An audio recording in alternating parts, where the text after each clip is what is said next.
Chapter 21 शरीर में बदलाव और ग्रुप फाइट। प्रीकैप। तेरी शक्तियों का तो अलग ही लोचा है। चल ये छोड़ और ये बता तूने यूवी को देखा है क्या। जीविका का सोहिल से यूवी, मयंक और ओम के बारे में पूछने के बाद जीविका सोहिल से यूवी के बारे में भी सोहिल से पूछता है, लेकिन सोहिल को लगता है कि जीविका उससे सिर्फ मयंक और ओम के बारे में ही पूछ रही है। सोहिल के अगर बगल में उसके वो दोनों चमचे भी थे। जीविका कोई दोस्त नहीं थी सोहिल की थी, वो बस क्लासमेट थी। यूवी का नया शरीर बेहतर था आम लोगों के शरीर से, इसलिए वो इतनी जल्दी नहीं थकता है, चक्कर लगाता रहता है। जीविका ये देख रही थी, वो यूवी को देखकर कर सोचती है यूवी की शक्ति शायद इस दौड़ में और हैवी मेटल बॉल थ्रोइंग में काम की नहीं है, इसलिए उसने तक अपनी शक्ति का इस्तेमाल नहीं किया है। मैंने काफ़ी नज़दीक से यूवी की शक्ति देखी, उसके पास सिर्फ हमलों को धीमा करने की शक्ति है और उसे पहले ही पता भी चल जाता है कि कहाँ से हमला होने वाला है। सेकंड ईयर का स्टूडेंट सबसे आगे था अपने सुपर स्पीड के वजह से, वो काफ़ी तेज़ था। मयंक और जिया के साथ कई स्टूडेंट्स उस सेकंड ईयर स्टूडेंट्स का मुकाबला करने के लिए उससे आगे निकलने की कोशिश कर रहे थे, लेकिन वो सब नाकाम हो रहे थे। जब बड़े से ग्राउंड के 10 राउंड पूरे हो जाते हैं तो कईयों के तो पावर पॉइंट्स ही खत्म हो जाते हैं और वो बिना शक्ति के भागना शुरू कर देते हैं, लेकिन ये उनकी गलती थी। वो सभी पावर पॉइंट्स के खत्म होने की वजह से पहले ही काफ़ी थक चुके थे, लेकिन अब अपने शरीर को दौड़ने के लिए इस्तेमाल करने से वो सब गिरते जा रहे थे ज़मीन पे। और अभी तक सेकंड ईयर का स्टूडेंट भागता ही जा रहा था। कई ऐसे स्टूडेंट्स थे जो ज़मीन पे धराशायी होते जा रहा था, लेकिन उनमें यूवी शामिल नहीं था। उसका शरीर इसके लिए सक्षम था, वो थक तो गया था और उसकी सांसें भी फूल रही थी, लेकिन फिर भी वो हार नहीं मानता है और भागना जारी रखता है। मैं ये कर सकता हूँ, मुझे बेहतर बनना होगा और इसके लिए मुझे भागते रहना होगा, यूवी कहता है। उसका शरीर नया था और उसके बीस्ता बने हुए भी ज़्यादा दिन नहीं हुआ था, जिसकी वजह से जब वो भाग रहा था तो उसके मसल तेज़ी से हिल रहे थे और उसके शरीर को मजबूत बना रहे थे। जैसे कोई छोटा बच्चा पैदा होने के 1 महीने बाद उसके शरीर को बनाया जाता है, उसके शरीर का मालिश किया जाता है, ठीक वैसे ही यूवी का शरीर भी दर्द को धूप को सहकर और मेहनत से मजबूत बन रहा था। उसका शरीर सहनशील बन रहा था। शायद इतना काफ़ी होना चाहिए। ठीक है, तो अब आप सभी रुक जाए, वार्म अप के लिए इतना काफ़ी है, सेकंड ईयर का स्टूडेंट कहता है, जिसके बाद सभी स्टूडेंट्स रुक जाते हैं। सभी काफ़ी ज़्यादा थक चुके थे सिवाय ओम के। ओम ने अपनी शक्तियों को काफ़ी देर तक इस्तेमाल किया था, उसके बावजूद उसे थकान के नाम पे कुछ नहीं होता है। वो बिल्कुल वैसे खड़ा था जैसे वो इस दौड़ के शुरू होने से पहले खड़ा था। तू थका हुआ नहीं दिख रहा है, हम सबका तो बैंड बज गया है और तू है कि ऐसे खड़ा है जैसे कुछ हुआ ही नहीं था। मयंक खौफते हुए ओम से कहता है, जिसके बाद ओम खांसने लगता है। वो पूरे 1 मिनट तक खांसता है और फिर वो अपना मुंह साफ करते हुए कहता है, मेरी शक्ति अलग तरीके से काम करती है। मुझे थकान की जगह कोई बीमारी हो जाती है, जैसे बुखार चढ़ना, खांसी होना या फिर तेज़ गर्मी में भी सर्दी हो जाना। और तुमने इसका नतीजा अभी देख भी लिया होगा। ओम जवाब देता है। ये सुनकर मयंक सीधा खड़ा होता है और यूवी को ढूंढते हुए कहता है, तेरी शक्तियों का तो अलग ही लोचा है। चल ये छोड़ और ये बता तूने यूवी को देखा है क्या। ओम, जो किसी को किसी आवाज़ से ही पहचान सकता था, उससे मयंक यूवी के बारे में पूछ रहा था। अगर यूवी की जगह कोई और तो शायद ओम नहीं बोलता, लेकिन यूवी का ऑरा बाकियों से अलग था, इसलिए वो कहता है, हाँ, वो कुछ देर पहले ही दौड़ खत्म होते ही यहाँ से चला गया था। मुझे लगा कि उसको कोई काम होगा, इसलिए मैंने उससे नहीं पूछा कि वो कहाँ जा रहा है। यूवी वहाँ उस पूरे ग्राउंड में ही नहीं था। जब दौड़ खत्म हो जाता है तब यूवी भी रुक जाता है, लेकिन उसके रुकने के तुरंत बाद उसको उसके शरीर में कुछ झटके से लगने लगते हैं। ये क्या हो रहा है, ये दर्द कैसा है। यूवी के शरीर में दर्द होना शुरू हो गया था। ये क्यों हो रहा था ये खुद यूवी को भी नहीं पता था, इसलिए वो सिस्टम से पूछता है, सिस्टम, मुझे ये दर्द क्यों हो रहा है और ये दर्द कैसा है, मेरे साथ क्या हो रहा है। सिस्टम फिर यूवी को जवाब देता है, तुम्हारा शरीर अभी नया है और तुमने कुछ दिन में ही काफ़ी कुछ किया है। आज का दौर तुम्हारे शरीर को सहनशील बना रहा है, इसलिए तुम्हें ये दर्द हो रहा होगा। फिलहाल के लिए तुम किसी ऐसी जगह पे जाओ जहाँ पे कोई ना हो और तुम्हें कोई भी ना देखे, क्योंकि इस प्रोसेस में तुम्हारे साथ कई अजीब चीज़ें होने का भी खतरा हो सकता है। सिस्टम ने कहा। यूवी को मालूम नहीं था कि सिस्टम के कहे अजीब चीज़ों से क्या मतलब था, लेकिन वो कोई रिस्क नहीं ले सकता था, इसलिए वो वहाँ से तुरंत क्लासरूम में चला जाता है, जो पूरी तरह से खाली था। यूवी के शरीर में दर्द बढ़ने लगा था। वो ज़मीन पे अपने दोनों पैरों को मोड़कर बैठ जाता है और अपने मुंह को अपने हाथ से ही बंद कर लेता है। यूवी के शरीर का हड्डी बड़ा और चौड़ा हो रहा था। जो वो थोड़ा हेल्थी, उससे अब वो काफ़ी ज़्यादा हेल्थी हो गया था। उसका स्किन साफ हो गया था और चेहरा भी, जो दाग थे यूवी के चेहरे पे वो गायब हो जाते हैं। कुछ देर तक यूवी ऐसे ही बैठा रहता है, लेकिन जब यूवी के शरीर में अब दर्द होना बंद हो जाता है तो यूवी खड़ा होता है। सिस्टम, क्या मैं अब ठीक हूँ, मैं कहीं किसी जीव में तो नहीं बदल गया हूँ। यूवी सिस्टम से पूछता है, क्योंकि उसको भरोसा नहीं था कि अब वो क्या बन गया है। तुम बिल्कुल ठीक हो यूवी, और तुम किसी जीव में भी नहीं बदले हो। तुम्हारा शरीर अब काफ़ी सहनशील हो गया है। सिस्टम ने कहा। यूवी को कुछ बदलाव नहीं दिखता है अपने शरीर में। वो फिर क्लासरूम से निकलकर ग्राउंड पे चला जाता है इससे पहले कि कोई उसे देख लेता और उससे सवाल करने लगता। जिया, मयंक और ओम तीनों बाकी स्टूडेंट्स के साथ क्लास टीचर के पास पहुंचते हैं जो सभी स्टूडेंट्स को बता रहे थे। ये आप सभी का वार्म अप था। आप सभी को अब तैयार किया जाएगा और आप सभी को ये ध्यान में रखना है कि रोज़ ऐसी ही वार्म अप सबके साथ होगा। आप सभी अब वापस से हॉल में इकट्ठा हो जाए। इतना कहकर नीलेश सर वहाँ से चले जाते हैं। उनके जाने के बाद ही यूवी भागते हुए आता है और फिर नीलेश सर को जाता देख पूछता है, अभी क्या हुआ था? क्या हमें और कुछ भी करना है अब? सर ने क्या कहा? मयंक पहले तो यूवी को देखता है फिर यूवी को बताता है, सर ने हमें हॉल में इकट्ठा होने के लिए कहा है। मयंक जवाब देता है, लेकिन मयंक को अब यूवी में कुछ डिफरेंट लग रहा था। ये उसका वहम था या फिर उसने ही अभी नोटिस किया है, ये उसको नहीं मालूम था। क्या यूवी के कंधे पहले से ही इतने चौड़े थे या फिर मैं अभी ही ये देख रहा हूँ? मयंक खुद से ही पूछता है, उसे ये मालूम नहीं था। पर इस बार जिया भी यूवी को नोटिस करती है। यूवी की हाइट असल में 2 इंच बढ़ चुका था और उसका शरीर पहले से थोड़ा बड़ा और स्वस्थ हो गया था। ठीक है, तो चलना भी है हॉल में। अब पता नहीं नीलेश सर क्या करवाएंगे हमसे, यूवी कहता है, जिसके बाद वो सभी उस बड़े से हॉल में वापस जाने लगते हैं। हॉल के अंदर पहुंचने के बाद वो सभी नीलेश सर और डेनी सर के पास पहुंचते हैं। स्टूडेंट्स, आप सबको अब डेनी सर आगे बताएंगे कि आपको क्या करना है। डेनी, अब आप आ सकते हैं, नीलेश सर कहते हैं। डेनी जो मार्शल आर्ट्स क्लास के टीचर थे वो आने के बाद बोलते हैं, आप सभी को अब ग्रुप बनाना होगा क्योंकि अब आप सभी ग्रुप फाइट करेंगे। हर ग्रुप में 5 मेंबर या 6 मेंबर होने चाहिए। ग्रुप में अगर किसी के पास कम मेंबर है तो वो मुझसे आकर बात कर सकते हैं। मैं उन्हें ग्रुप में मेंबर्स ढूंढ कर दे दूंगा जो अकेले होंगे। आप किसी भी क्लास से मेंबर ले सकते हैं क्योंकि हर क्लास इसमें मौजूद होगी। इसके साथ ही आप ग्रुप फाइट में अपनी शक्तियों का भी इस्तेमाल कर सकते हैं। जिनके पास कोई शक्ति नहीं है उन्हें बीस्ट वेपन्स चुनने के लिए भी दिया जाएगा। ये ग्रुप फाइट ग्रुप में हर सदस्य के ताल मेल से लड़ने के लिए और साथ देने के लिए बनाया जा रहा है। यूवी ग्रुप फाइट सुनकर परेशान होने लगता है। मुझे इसमें अपनी शक्ति का इस्तेमाल नहीं करना है, मुझे शायद कोई बीस्ट वेपन ही ले लेना चाहिए। यूवी सोचता है, ग्रुप फाइट के लिए वो 4 ही थे जबकि 5 मेंबर्स की ज़रूरत थी। हम तो सिर्फ 4 ही है, हमें एक और सदस्य की ज़रूरत है भाई। काफ़ी समय बाद जिया मयंक से बात करती है और उसको ये परेशानी बताती है। जिसके बाद मयंक कहता है, मैं देखता हूँ, क्या पता कोई अकेला हो जिसे कोई अपने ग्रुप में नहीं ले रहा हो। ओम, चल मेरे साथ, तू भी ढूंढियो, हमें इस ग्रुप फाइट को जीतना है। मयंक ओम को ले जाते हुए कहता है। इससे पहले कि मयंक और ओम वहां से जा पाते उससे पहले ही एक लड़की उन चारों को पास में आती हुई दिखती है। वो लड़की अपने बालों को कान के पीछे करती है और फिर यूवी को देखते हुए पूछती है, क्या मैं इस ग्रुप में आ सकती हूँ? वो क्या है ना कि सब ग्रुप में ज़रूरत के हिसाब से सदस्य है और मेरे लिए जगह ही नहीं है। तो ये लड़की जो यूवी के ग्रुप के पास आती है ये और कोई नहीं जीविका होती है। हाँ क्यों नहीं, वैसे भी हम एक सदस्य के लिए ढूंढ रहे थे जो हमारे ग्रुप में आने के लिए राजी हो जाए। अब तुम आ गई हो तो हम मना कैसे कर सकते हैं? मयंक अपने ऊपर कंट्रोल रखते हुए कहता है क्योंकि यहाँ पर उसकी बहन जिया भी थी और अगर वो जिया के सामने अपनी छिछोरी हरकत करता तो जिया उसे छोड़ती नहीं। अगर मुझे यूवी की शक्ति के बारे में जानना है तो ये सबसे अच्छा मौका होगा क्योंकि यहीं पे मुझे सबसे ज़्यादा देखने को मिलेगा यूवी की शक्तियों को। जीविका सोचती है और यूवी के हाँ बोलने का इंतज़ार करने लगती है। उस ग्रुप में वैसे चलती तो किसी की नहीं थी लेकिन मयंक उन सब में से ताकतवर था इसलिए वो जीविका को आने के लिए कह देता है। यूवी कुछ नहीं कहता है, उसको पता था कि जीविका यहाँ पे क्यों आई थी। शुक्रिया मुझे अपने ग्रुप में जोड़ने के लिए। वैसे मेरा नाम जीविका है और तुम लोगों का क्या नाम है? जीविका अपना इंट्रोडक्शन देते हुए कहती है, लेकिन तभी जिया बीच में कहती है, हमें तुम्हारी ज़रूरत नहीं है अपने ग्रुप में, इसलिए मैं तुम्हें इस ग्रुप में लेने के लिए खिलाफ हूँ। एपिसोड 22। जिया का जीविका को अपने ग्रुप में लेने से इनकार करने के बाद डेनी सर ने ग्रुप बनाने के लिए कहा था सभी स्टूडेंट्स को और इस ग्रुप में सभी क्लास के बच्चे भी हो सकते थे। हर ग्रुप में 5 या 6 सदस्य का होना ज़रूरी था इसलिए मयंक और ओम किसी को ढूंढने लगते हैं लेकिन फिर उनके पास जीविका आती है। जीविका किसी भी ग्रुप में नहीं थी इसलिए वो यूवी के ग्रुप में आने के लिए बोलती है और इस पर मयंक राजी भी हो जाता है मगर जिया जीविका को मना कर देती है उनके ग्रुप में आने से, जो सुनने के बाद ओम और मयंक का चेहरा लटक जाता है। बहना तुम ये क्या बोल रही हो? जीविका का होना ज़रूरी है हमारे ग्रुप में, मयंक जिया को साइड में ले जाते हुए कहता है।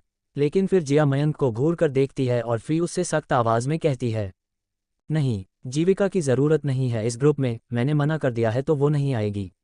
ये सुनकर मयंक अपने माथे पे हाथ मारते हुए कहता है, तुम दोनों के आपस के झगड़े में हमारे ग्रुप को मत बिगाड़ो जिया। देखो तो सही, ना तो कोई हमारे ग्रुप में आना चाहता और ना ही कोई अकेले बचा है जो आएगा हमारे ग्रुप। लेकिन जिया अभी मयंक को शक के नज़र से घूरते हुए उससे पूछती है, लेकिन तुम्हें ऐसे पता कि हम दोनों ने आपस में झगड़ा किया था? ये सुनकर मयंक का गला सूख जाता है और बात को बदलते हुए वो कहता है, वो ज़रूरी नहीं है जिया, वो मैं कैसे जानता हूँ इस बारे में, इसको छोड़ो और आसपास देखो, अपने सब ने अपना ग्रुप बना लिया है, बस हमारे ग्रुप ही अभी तक पूरा नहीं हुआ है। अगर हमारे ग्रुप में पूरे मेंबर नहीं होंगे तो हम इस ग्रुप फाइट में भी भाग नहीं ले पाएंगे। जिया बाकी ग्रुप्स को देखने लगती है जो बिल्कुल तैयार थे अपने सदस्यों के साथ, और वो ये भी देख रही थी कि कौन कौन जिया को अजीब नज़रों से देख रहे थे। ऐसा इसलिए था क्योंकि जिया कम पावर लेवल वाले स्टूडेंट्स के साथ थी। जीविका हमारे ग्रुप में रह सकती है, लेकिन उसे शांत रहना होगा। अगर वो शांत नहीं रही और मुझे किसी चीज़ पे गुस्सा आया तो मैं उसको तुरंत ग्रुप से निकाल दूंगी। जिया कहती है। वो इतनी जल्दी जीविका को छोड़ने वाली नहीं थी, इसलिए इसमें वो एक शर्त रख देती है। शर्त सिर्फ शांत रहना का था और कौन ही लड़ाई के वक्त शोर करेगा, ये सोचते हुए मयंक कहता है, ठीक है चलो, अच्छा है कि तुम मान गई। मयंक कहता है और थम्स अप ओम, जीविका और यूवी की तरफ दिखाता है। ओम के चेहरे का एक्सप्रेशन नहीं बदलता है क्योंकि वो सिर्फ मयंक को हाथ हिलाते हुए ही देख सकता था। मयंक क्या कर रहा था उसके बारे में ओम को कुछ नहीं पता था। अच्छा तो मैं बीस्ट वेपन लेने जा रहा हूँ, मुझे उससे लड़ने में आसानी होगी, यूवी ने कहा। तू जा, हम सब जब तक तेरा इंतज़ार करेंगे, मयंक ने कहा। यूवी वहाँ से चला जाता है बीस्ट वेपन लेने के लिए डेनी सर के पास, जो अभी सभी स्टूडेंट्स को बीस्ट वेपन्स दिखा रहे थे। जीविका ये सुनकर यूवी को और उसके दोस्तों को हैरानी से देखने लगती है। वो ओम के पास जाती है और उससे पूछती है, ओम, यूवी बीस्ट वेपन लेने क्यों जा रहा है? वो अपने शक्ति के साथ भी तो लड़ सकता है। ओम ये सवाल सुनकर जीविका को जवाब देता है, यूवी के पास कोई शक्ति नहीं है, लेकिन वो बिना शक्ति के भी अच्छा प्रदर्शन करता है। अब उसके पास बीस्ट वेपन होगा तो हमारे लिए कुछ मदद मिल सकती है। जीविका की आंखें इतनी ज़्यादा बड़ी हो जाती है ये सुनकर कि अगर ओम की जगह कोई और वहाँ पे होता जो देख सकता था तो वो तो वहाँ से भाग ही जाता। क्या यूवी के पास शक्ति नहीं है? इन सबको यूवी के शक्ति के बारे में नहीं पता है क्या? ये सुनकर तो ऐसा लगता है जैसे यूवी अपने शक्ति को छिपाने की कोशिश कर रहा है। आखिर ऐसी क्या शक्ति है यूवी के पास जो वो छिपा रहा है? अब तो ये जानने के लिए मुझे उस पर और भी ज़्यादा अपनी नज़रें गड़ाकर रखनी होगी। उधर यूवी डेनी सर के पास पहुंच जाता है। वहां पे काफ़ी स्टूडेंट्स थे जो बीस्ट वेपन्स ले रहे थे। ये कोई हैरानी की बात नहीं थी क्योंकि उन सब का ही पावर 2 या फिर 1 था। वो सब इतने कम पावर लेवल के साथ ये ग्रुप फाइट नहीं जीत सकते थे। यूवी बीस्ट वेपन्स देखने लगता है। डेनी यूवी को देख लेते हैं। जहां पर सब डेनी सर से पूछ रहे थे कि उनके लिए कौन सा बीस्ट वेपन लेना सही होगा, वहीं पे यूवी खुद से ही अपने लिए बीस्ट वेपन चुन रहा था अपने प्रोफाइल स्किल के मदद से। उसका प्रोफाइल स्किल काफ़ी हद तक इस्तेमाल करने लायक था। यूवी को उन बीस्ट वेपन्स के बारे में सब जानकारी मिल रही थी, जैसे वो सब किस बीस्ट से बने थे और कौन से लेवल पे थे बीस्ट और क्या फ़ायदा है उन बीस्ट वेपन्स में। लगता है तुम कुछ ज़्यादा ही बिजी हो, अगर तुम कहो तो मैं तुम्हारी मदद कर सकती हूँ। यूवी को उसके बगल से आवाज़ आती है। ये आवाज़ पहचान लेता है क्योंकि ये जीविका की आवाज़ थी। यूवी फिर भी जीविका की तरफ देखता है और उससे पूछता है, तो मुझे कौन सा बीस्ट वेपन लेना चाहिए? तुम्हें क्या लगता है यहाँ पे कई बीस्ट वेपन्स है और मैं समझ नहीं पा रहा हूँ। जीविका फिर नज़र घुमाते हुए यूवी से कहती है, ठीक है तो तुम्हें कैसा बीस्ट वेपन चाहिए? कोई स्पोर्ट के लिए या फिर हमला करने के लिए चाहिए, लॉन्ग रेंज लिए चाहिए या शॉर्ट रेंज लिए? ये बताओ मुझे, फिर मैं तुम्हें बताती हूँ कि तुम्हारे लिए कौन सा वेपन ठीक होगा। यूवी फिर जीविका को बताता है कि उसको किस तरह का हथियार चाहिए। मुझे चाहिए ऐसा बीस्ट वेपन जो स्पोर्ट में और हमला करने में ही मदद आए, साथ ही वो मैं शॉर्ट रेंज का फाइट करना पसंद करता हूं तो शॉर्ट रेंज का भी वेपन चलेगा। जीविका फिर कुछ ढूंढते हुए एक जगह अपनी नज़रों को रोकती है और फिर एक स्माइल वहां पे यूवी को ले जाते हुए कहती है, ये रहा, मुझे तुम्हारे लिए बिल्कुल परफेक्ट बीस्ट वेपन मिल गया है। जीविका दीवार से एक धातु के बने बिली क्लब को उतारती है जो किसी लंबे से डंडे की जितना बड़ा था। उसे निकालकर जीविका यूवी को देते हुए कहती है, ये लो तुम्हारा बीस्ट वेपन, ये तुम्हारे लिए बिल्कुल परफेक्ट है, तुम्हें ये शॉर्ट रेंज में काफ़ी मदद करेगा। यूवी उस बीस्ट वेपन को पकड़कर अपना प्रोफाइल स्किल इस्तेमाल करता है। प्रोफाइल फिर सिस्टम बताता है, बिली क्लब ये बेसिक लेवल का बीस्ट वेपन है। ये 2 भाग वाला बीस्ट वेपन है। निचला भाग एक सीधा लड़ाकू डंडा है, दूसरा खंड एक लंबी केबल के साथ स्प्रिंग लोडेड ग्रिपलिंग हुक है। आप इस वेपन को नानचाकू की तरह और बैटन की तरह भी इस्तेमाल कर सकते हैं। इसको इस्तेमाल करने से आपके स्टेट्स के अंदर एजिलिटी का 2 पॉइंट बढ़ जाएगा। यूवी को ये हथियार अपने लिए बिल्कुल सही लगता है क्योंकि ये बीस्ट वेपन लॉन्ग रेंज और शॉर्ट रेंज दोनों में ही काम आने के लिए काफ़ी ज़्यादा उपयोगी था। वो उस बिली क्लब को बीच से अलग कर देता है और अब उसके हाथ में 2 बैटन आ जाते हैं। ये देखकर जीविका चौंक जाती है। ओह, तो ये अलग भी हो सकता है, मुझे तो लगा था ये बस कोई डंडा होगा। यूवी मुस्कुराता है क्योंकि यूवी के एजिलिटी स्टेट में 2 पॉइंट बढ़ चुके थे और उसको ज़्यादा तेज़ी मिल चुका था। थैंक्स इसके लिए, ये काफ़ी अच्छा है, यूवी कहता है और फिर वो दोनों वहाँ से अपने ग्रुप में चले जाते हैं। तो तुमने अपना बीस्ट वेपन ले लिया? ओम यूवी से पूछता है, जिसके बाद यूवी अपना बीस्ट वेपन दिखाते हुए कहता है, हाँ मैंने ले लिया है। यूवी ओम को अपना बिली क्लब छूने के लिए देता है, जिसके बाद ओम यूवी से कहता है उसको उसका बिली क्लब लौटाते हुए, ये काफ़ी मजबूत है, बीस्ट वेपन है। यूवी को हथियारों को चलाना आता नहीं था, लेकिन अगर वो को तलवार वगैरह लेता तो उससे उसको भी चोट लग सकती थी उसकी ही वजह से। उस हॉल के बीच में अब दो ग्रुप्स के बीच में फाइट शुरू होने वाला था, इसलिए पहले से ही कुछ टीचर्स उस जगह पे सबसे आगे मौजूद हो गए थे ताकि अगर कुछ भी लड़ाई के दौरान होता है तो वो उस स्थिति को संभाल सके। इस ग्रुप फाइट के बाद अगला नंबर यूवी के ग्रुप का था, इसलिए वो सब इस फाइट को देखकर कमजोरी देख रहे थे और ये भी देखने की कोशिश कर रहे थे कि वो क्या करेंगे तो क्या होगा।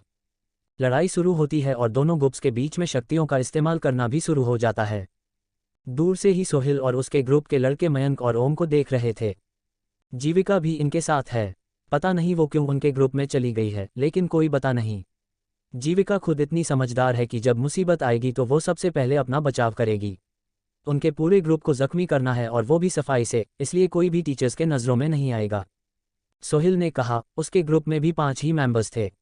एक लड़का सोहिल के पास आता है और उससे पूछता है, हमें उस पावर लेवल 1 के लड़के को भी घायल करना है या फिर उसको छोड़ देना है? सोहिल फिर यूवी की तरफ देखता है और कहता है, हाँ, क्योंकि अगर सिर्फ 2 लड़कों को ही चोट लगेगी तो इससे हम पर शक आ सकता है और ये दोनों अपना मुंह भी खोल सकते टीचर्स के सामने, जिसके बाद हम मुसीबत में भी पड़ सकते हैं। सोहिल मयंक और ओम के बारे में बात कर रहा था। इस ग्रुप फाइट में टीचर्स ने ये नहीं बताया था कि हम एक दूसरे को चोट पहुंचा सकते हैं या फिर नहीं, इसलिए इसका कुछ एडवांटेज सोहिल के ग्रुप के पास भी जाता है। हॉल के बीचों बीच अब पहला ग्रुप फाइट पूरा हो चुका था। दूसरा ग्रुप फाइट करने के लिए टीचर्स दोनों ग्रुप को बुलाते हैं और फिर वो दोनों एक दूसरे के आमने सामने खड़े हो जाते हैं। यह तो सोहिल है, हमें सोहिल के ग्रुप से लड़ना होगा, मयंक कहता है, लेकिन वो डरा हुआ नहीं दिखाई दे रहा था, बल्कि वो तो जोश में दिख रहा था क्योंकि यहाँ पे मयंक को अपना बदला लेने के लिए पूरा मौका मिलने वाला था और ऊपर से टीचर्स भी यहीं पे थे। अगर सोहिल कुछ गड़बड़ करने का कोशिश करेगा तो टीचर्स उन्हें रोक देंगे। मयंक ये सब सोचता है। जीविका और जिया अभी सोहिल पे ही ध्यान दे रहे थे क्योंकि उन दोनों को ही मालूम था कि सोहिल मजबूत था और उसके साथ के जो दोस्त थे वो भी काफ़ी मजबूत थे, लेकिन जिया और जीविका दोनों ही इस ग्रुप फाइट में अपनी सारी ताकत लगा के लड़ने वाली थी। प्रोफाइल। युववी अपने प्रोफाइल स्किल से उन 5 के बारे में जानने लगता है कि उनके पास कौन सी शक्तियां हैं और वो इस लड़ाई में क्या कर सकते हैं। यूवी सोहिल पे अपनी नज़रें रो लेता है क्योंकि यूवी का मन अब लड़ने का हो रहा था और वो भी अपनी सारी ताकत के साथ। सोहिल, ये ज़रूर इस ग्रुप फाइट में कुछ करेगा, इसलिए मुझे चौकन्ना रहना होगा और ये भी ध्यान में रखना होगा कि मैं अपनी शक्तियों का इस्तेमाल ना करूं। यूवी की टीम और सोहिल की टीम तैयार हो जाती है लड़ने के लिए और फिर टीचर के आवाज़ के साथ लड़ाई शुरू हो जाती है। मयंक और जिया अपनी शक्तियों की मदद से वहां पे ज़मीन से कई सारे लटे और जड़े बाहर निकाल लेते हैं। जीविका अपनी शक्ति को एक्टिवेट कर लेती है, जिसके बाद उसके सिर पे 2 कान के तरह ऑरा और जीविका के पूंछ भी निकल जाते हैं। इस लुक में जीविका काफ़ी ज़्यादा प्यारी लग रही होती है। सभी लड़के जीविका को देख रहे होते और कमेंट कर रहे होते, यार ये लड़की कितनी क्यूट है और इसकी शक्तियाँ तो इसको और भी ज़्यादा क्यूट बना रही है। ये तू जीविका है ना? मैंने तो सुना था कि जीविका बहुत खूबसूरत है, लेकिन वो इतनी ज़्यादा क्यूट भी है ये मुझे नहीं था। CH23 बिली क्लब और विजेता। कई लड़कों का जीविका के क्यूट दिखने के बारे में कमेंट करने के बाद कई लड़के जीविका के क्यूटनेस पे उसके बारे में बातें करने लगते हैं। वैसे असल में वो काफ़ी क्यूट थी और उसकी शक्ति उसको और भी ज़्यादा क्यूट बना रही थी। जिया जीविका को देखते हैं और वो धीरे से कहती है, बकवास शक्ति। यूवी अपने बिली क्लब को लेकर तैयार होता है। उसने अपने बिली क्लब को एक लंबे डंडे की तरह इस्तेमाल करने के लिए रखा था। ओम अपने पपेट को बाहर निकाल लेता है और अपने गायब से दिखने वाले धागों को एक झटके के साथ उस पपेट से जोड़ देता है, जिसके बाद जब ओम अपने हाथों की उंगलियों को हिलाता है तो वो पपेट भी मूव करता है, लेकिन हर उंगली को हिलाने से पपेट अलग अलग चीज़ कर रहा था। सोहिल के ग्रुप के स्टूडेंट्स भी तैयार हो जाते हैं, लेकिन उन 5 लड़कों में से 2 लड़के पीछे ही खड़े रहते हैं और सोहिल के साथ बाकी के 3 लड़के आगे लड़ने के लिए जाते हैं। ये देखकर यूवी कहता है, ये सिर्फ 3 ही आ रहे हैं, इसका मतलब ये दोनों दूर के हमले करेंगे या फिर जो उन्होंने प्लान बनाया है वो करेंगे। यूवी खुद से ही कहता है। मयंक पीछे ही रुका हुआ था अपने टीम को सपोर्ट करने के लिए। अगर कोई हमला उनके टीम को लगने को आता तो मयंक अपने शक्ति से उनको बचा सकता था, लेकिन जिया लड़ना चाहती थी इसलिए वो आगे थी। सर के आवाज़ के साथ ये लड़ाई शुरू हो जाती है और दोनों टीम एक दूसरे को मारने के लिए आगे बढ़ते हैं। यूवी और जीविका के साथ थे जबकि ओम और जिया अलग अलग थे। यूवी अपने बिली क्लब के एक हिस्से को सोहिल की तरफ फेंकता है, पर सोहिल उस बच जाता है और वो उस बिली क्लब को पकड़कर यूवी को अपने तरफ खींचने की कोशिश करता है। लेकिन ऐसा करने के लिए उसको अपनी काफ़ी जान लगाना पड़ रहा था, इसलिए वो उस बिली क्लब को छोड़ देता है और उसका वो हिस्सा वापस से यूवी के पास पहुंच जाता है। ये लड़का, इसके पास अलग ताकत है, शायद इसके पास सुपर स्ट्रेंथ है, मुझे अगली बार इसके बिली क्लब से बच के रहना होगा। सोहेल यूवी को देखते हुए कहता है और अब वो यूवी को छोड़कर ओम के तरफ जाता है। मेरे मास्टर के पास जाने से पहले मुझसे तो निपट लो। मैं हूं छोटा पपेट, जब तक तुम मुझसे नहीं लड़े तो तुम किसी से भी नहीं लड़े। दम है तो मुझे हरा कर दिखाओ। ओम का छोटा पपेट कहता है, जो सोहेल के रास्ते को घेर कर खड़ा हो गया था। सोहेल ये देखकर हंसता है और उस पपेट की तरफ भागते हुए अपने पंजों को खुखार भेड़िया जैसा कर लेता है और फिर कहता है, तुझसे तो मैं यूं ही निपट लूंगा, मुझे कोई छोटा सा पपेट नहीं हरा सकता है। सोहेल फिर जैसे ही उस पपेट के छोटे से शरीर को काटने को होता है, ठीक वैसे ही वो पपेट काफ़ी तेज़ी से वहां से हट जाता है, जिसकी वजह से सोहेल का हमला खाली चला जाता है। काफ़ी तेज़ है, ज़रूर ये पावर लेवल 3 की शक्ति होगी, लेकिन मेरे लिए ये इतनी भी बड़ी परेशानी नहीं है, सोहेल कहता है। लेकिन सोहेल ओम को कम समझ रहा था, उसको पता नहीं था कि जब तक ओम के पास वो छड़ी थी तब तक ओम सोहेल के हर हमले को पहले ही महसूस कर सकता था और देख सकता था। ये 20 छड़ी काफ़ी काम का था ओम के लिए। उधर जीविका यूवी के साथ ही लड़ रही थी और ये देखने की कोशिश कर रही थी कि यूवी और क्या क्या कर सकता था और वो अपने शक्ति का इस्तेमाल कर रहा है या फिर नहीं। लेकिन उसको ऐसा कुछ भी नहीं दिखाई देता है कि जो उसके काम आ सके। यूवी अपने बिली क्लब का ही इस्तेमाल कर रहा था और ऊपर से यूवी को अपने बिली क्लब का इस्तेमाल करना भी नहीं आ रहा था। जीविका अपने पंजों से सोहेल के एक लड़के के ऊपर किसी जंगली बिल्ली की तरह छलांग मारकर झपटती है, लेकिन वहां पे फिर वो होता है जिसके बाद जीविका पूरी हैरान हो जाती है। ये क्या था, मैंने अपने हमले को मिस कर दिया, लेकिन कैसे? फिर जब जीविका उठने की कोशिश करती है तो उसको उसके हाथ में थोड़ा जलन महसूस होती है। जब वो देखती है तो उसके हाथ पे कट लगा हुआ था और उससे खून भी निकल रहा था, लेकिन कट छोटा था जिसकी वजह से इतना भी दर्द जीविका को महसूस नहीं हो रही थी। ये चोट कैसे लग गई मुझे, मेरा हमला तो मिस हो गया था। जैसे ही खून की मीठी सुगंध यूवी के नाक में जाता है, ठीक वैसे ही यूवी अपने ऊपर से काबू खोने लगता है और जीविका के पास जाने लगता है। लेकिन उसका सिस्टम यूवी को होश में लाते हुए कहता है, यूवी होश में आओ, यहाँ पे कई लोग हैं, अगर तुम यहाँ कोई अजीब हरकत करोगे तो तुमसे कई सवाल पूछे जा सकते हैं। वो अपने होश में आता है जब उसका सिस्टम ज़ोर ज़ोर से उसके दिमाग में बोलना शुरू कर देता है, तो तुम्हारा शुक्रिया सिस्टम मुझे होश में लाने के लिए। मुझे खून से दूर ही रहना होगा, नहीं तो मैं फिर से खुद से काबू खोने लगूंगा, यूवी ने कहा। फिर तभी उसको कुछ काफ़ी तेज़ी से जीविका की तरफ जाते हुए महसूस होता है। वो तुरंत अपने बिली क्लब को जीविका की तरफ फेंकता है और जीविका को उससे बांधकर अपनी तरफ खींच लेता है। वो हमला अब मिस हो जाता है जो जीविका के तरफ किया गया था। यूवी, तुमने मुझ पे ही हमला कर दिया था, ऐसा लगने लगा था मुझे तो 1 मिनट के लिए। तुमने मुझे ऐसे क्यों खींचा, क्या ये बताओगे तुम मुझे? जीविका खुद को यूवी के बिली क्लब से छुड़ाते हुए पूछती है, जिसके बाद यूवी उन दोनों लड़कों को देखते हुए जीविका को बताता है, उन दोनों में से किसी के पास हवा की शक्ति है। तुम पे अभी किसी ने हवा की शक्ति से हमला किया था और वो भी बिल्कुल सीधे। अगर तुमको ये लगता तो तुम काफ़ी जख्मी हो सकती थी। यूवी की बातें सुनकर जीविका को भी याद आता है कि उसको कट लगा हुआ था, और अब वो ये समझ भी गई थी कि ये कट उसको कैसे लगा था। फिर हम दोनों को शायद पहले उन दोनों लड़कों को निपटाना होगा, क्योंकि ये बाकियों के लिए भी मुसीबत बन सकते हैं, जीविका ने कहा। जिसके बाद यूवी और जीविका उन दोनों लड़कों से निपटने के लिए आगे जान लगते हैं। वहीं जीविका अब एक साथ 2 लड़कों से लड़ रही थी जिनके पास पृथ्वी की शक्ति थी और उनका पावर लेवल 3 था। भले ही उनका पावर लेवल 3 था, मगर वो 2 थे, जिसकी वजह जिया को उन दोनों लड़कों से ही लड़ने में मुश्किल हो रही थी। एक लड़का जब पृथ्वी की शक्ति से जिया के पीछे से उस पर वार करता है तो जिया अपनी शक्ति से जड़ों को सामने में रख देती है, लेकिन जो जिया के सामने में लड़का होता है वो जिया के पास जाकर उसके चेहरे पे पंच करने को होता है। जिया के रेफ्लेक्सेस अच्छे नहीं थे, इसलिए वो अपनी शक्ति को तुरंत दूसरी तरफ करने में कामयाब नहीं हो पाती है, और फिर जैसे ही वो पंच जिया के चेहरे पे लगने को होता है, ठीक वैसे ही जिया के पैरों के नीचे से जड़ें निकलती है और वो जड़ें जिया को ऊपर उठा लेती है, जिसके बाद उस लड़के का हमला खाली चला जाता है और जिया बिल्कुल बच जाती है। जिया तुरंत पीछे मुड़कर देखती है, जो उसकी तरफ थम्स अप दिखते हुए कहता है, अच्छे से बहना, थोड़ा गुस्सा तो जगाओ अपना, मयंक कहता है। जिसके बाद जिया स्माइल करती है और अपने ज़्यादा मात्रा में पावर पॉइंट्स का इस्तेमाल करते हुए कई जड़ों को वो ज़मीन से निकालती है और उन दोनों लड़कों को पकड़ लेती है। वो उनके हाथों को और पैरों को जकड़ लेती है ताकि वो अपने हाथ ना हिला सके और ना ही अपनी शक्ति का इस्तेमाल कर सके। सोहेल अपने पंजों से उन धागों को ढूंढने में लगा था जिससे ओम इस पपेट को कंट्रोल कर रहा था, लेकिन उसको वो धागा मिलता ही नहीं है। तभी पपेट सोहेल के सामने आकर उसको चिढ़ाते हुए कहता है, क्या हुआ, लगता है तुम कुछ ढूंढ रहे हो, लेकिन तुम्हें वो नहीं मिलेगा जब तक मेरे मास्टर नहीं चाहेंगे, इसलिए अपना समय बर्बाद करने की जगह मुझसे लड़ लो। सोहेल अब परेशान सा हो गया था, इसलिए वो अपने पीछे खड़े उन दोनों लड़कों को इशारा करता है। लेकिन जब वो देखता है तो वहाँ पे जीविका और यूवी पहले से ही उन दोनों को गिरा कर रखते हैं। हमारा प्लान पूरा बिगड़ता हुआ दिख रहा है। मुझे कुछ करना होगा, नहीं तो हम ये ग्रुप फाइट भी हार जाएंगे और मैं मयंक को मार भी नहीं पाऊंगा, सोहिल कहता है। और फिर अब वो तेजी से ओम के तरफ भागता है, लेकिन पपेट सोहिल के सामने आ जाता है। पपेट अब पहली बार हमला करता है। पपेट सोहिल के पैर पे पंच करता है, जिसके बाद सोहिल नीचे गिर जाता है, लेकिन सोहिल अपने पंजे उस पपेट पे चला देता है, जिसके बाद उस पपेट को खरोंचे आ जाती है। लेकिन वो पपेट ऐसे धातु से बना था जिसे काटने के लिए काफ़ी ज़्यादा पावर लेवल की शक्ति लगने वाली थी। जब सोहिल के सभी मेंबर्स घायल और पकड़े जाते हैं, कुछ कर नहीं पाते हैं, तो टीचर यूवी की टीम को विजेता घोषित कर देते हैं। गुड जॉब फ्रेंड्स, हम में से किसी को भी चोट नहीं लगी सिवाय जीविका के, लेकिन कोई बात नहीं, ये एक छोटी ही चोट है, मयंक कहता है। यूवी अपने बिली क्लब को देखने लगता है, क्योंकि वो बिली क्लब यूवी के काफ़ी काम आता है इस लड़ाई में।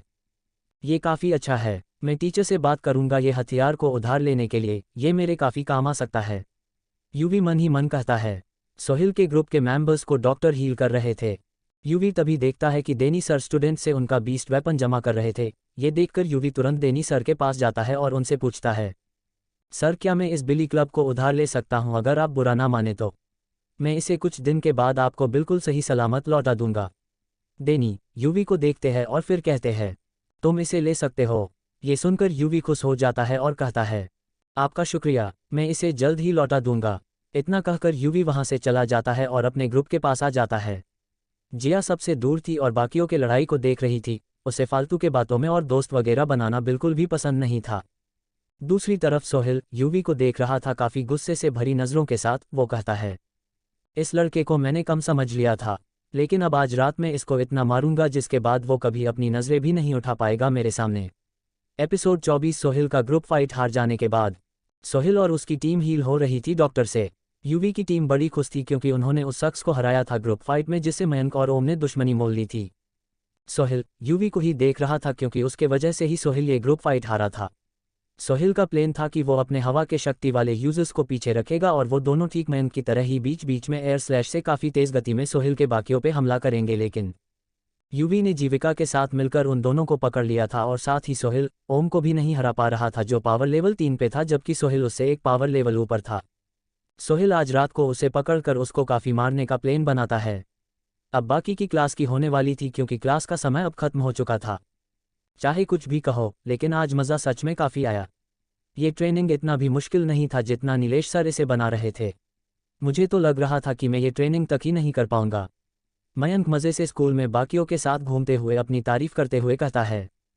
लेकिन मयंक की बात कोई भी नहीं सुन रहा था। जिया सबसे आगे उन सब से थोड़ी दूर में चल रही थी तो जीविका यूवी के आठ चिपकी हुई थी और उससे बात करने की कोशिश कर रही थी। मयंक को ये पता भी नहीं था कि कोई उसकी बात सुन भी रहा है या फिर नहीं, वो तो बस खुद में ही बोले जा रहा था। उफ, अब तो हद हो गई। ये लड़की मुझसे ऐसे चिपक गई है जैसे मैं ही इसका बॉयफ्रेंड हूँ और ये मेरे बिना जिंदा नहीं रह पाएगी।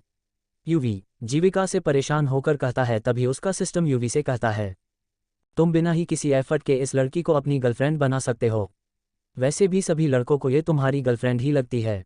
यूवी ये सुनकर सिस्टम को कहना तो बहुत कुछ चाहता है, लेकिन अभी वहाँ पे बाकी सब भी थे इसलिए वो कुछ नहीं कहता है। अगर मैं अपना भेष बदल सकता जैसा कि उस किताब में लिखा था तो मैं सबसे पहले जीविका को डराता और उसको मुझसे दूर रहने के लिए कहता।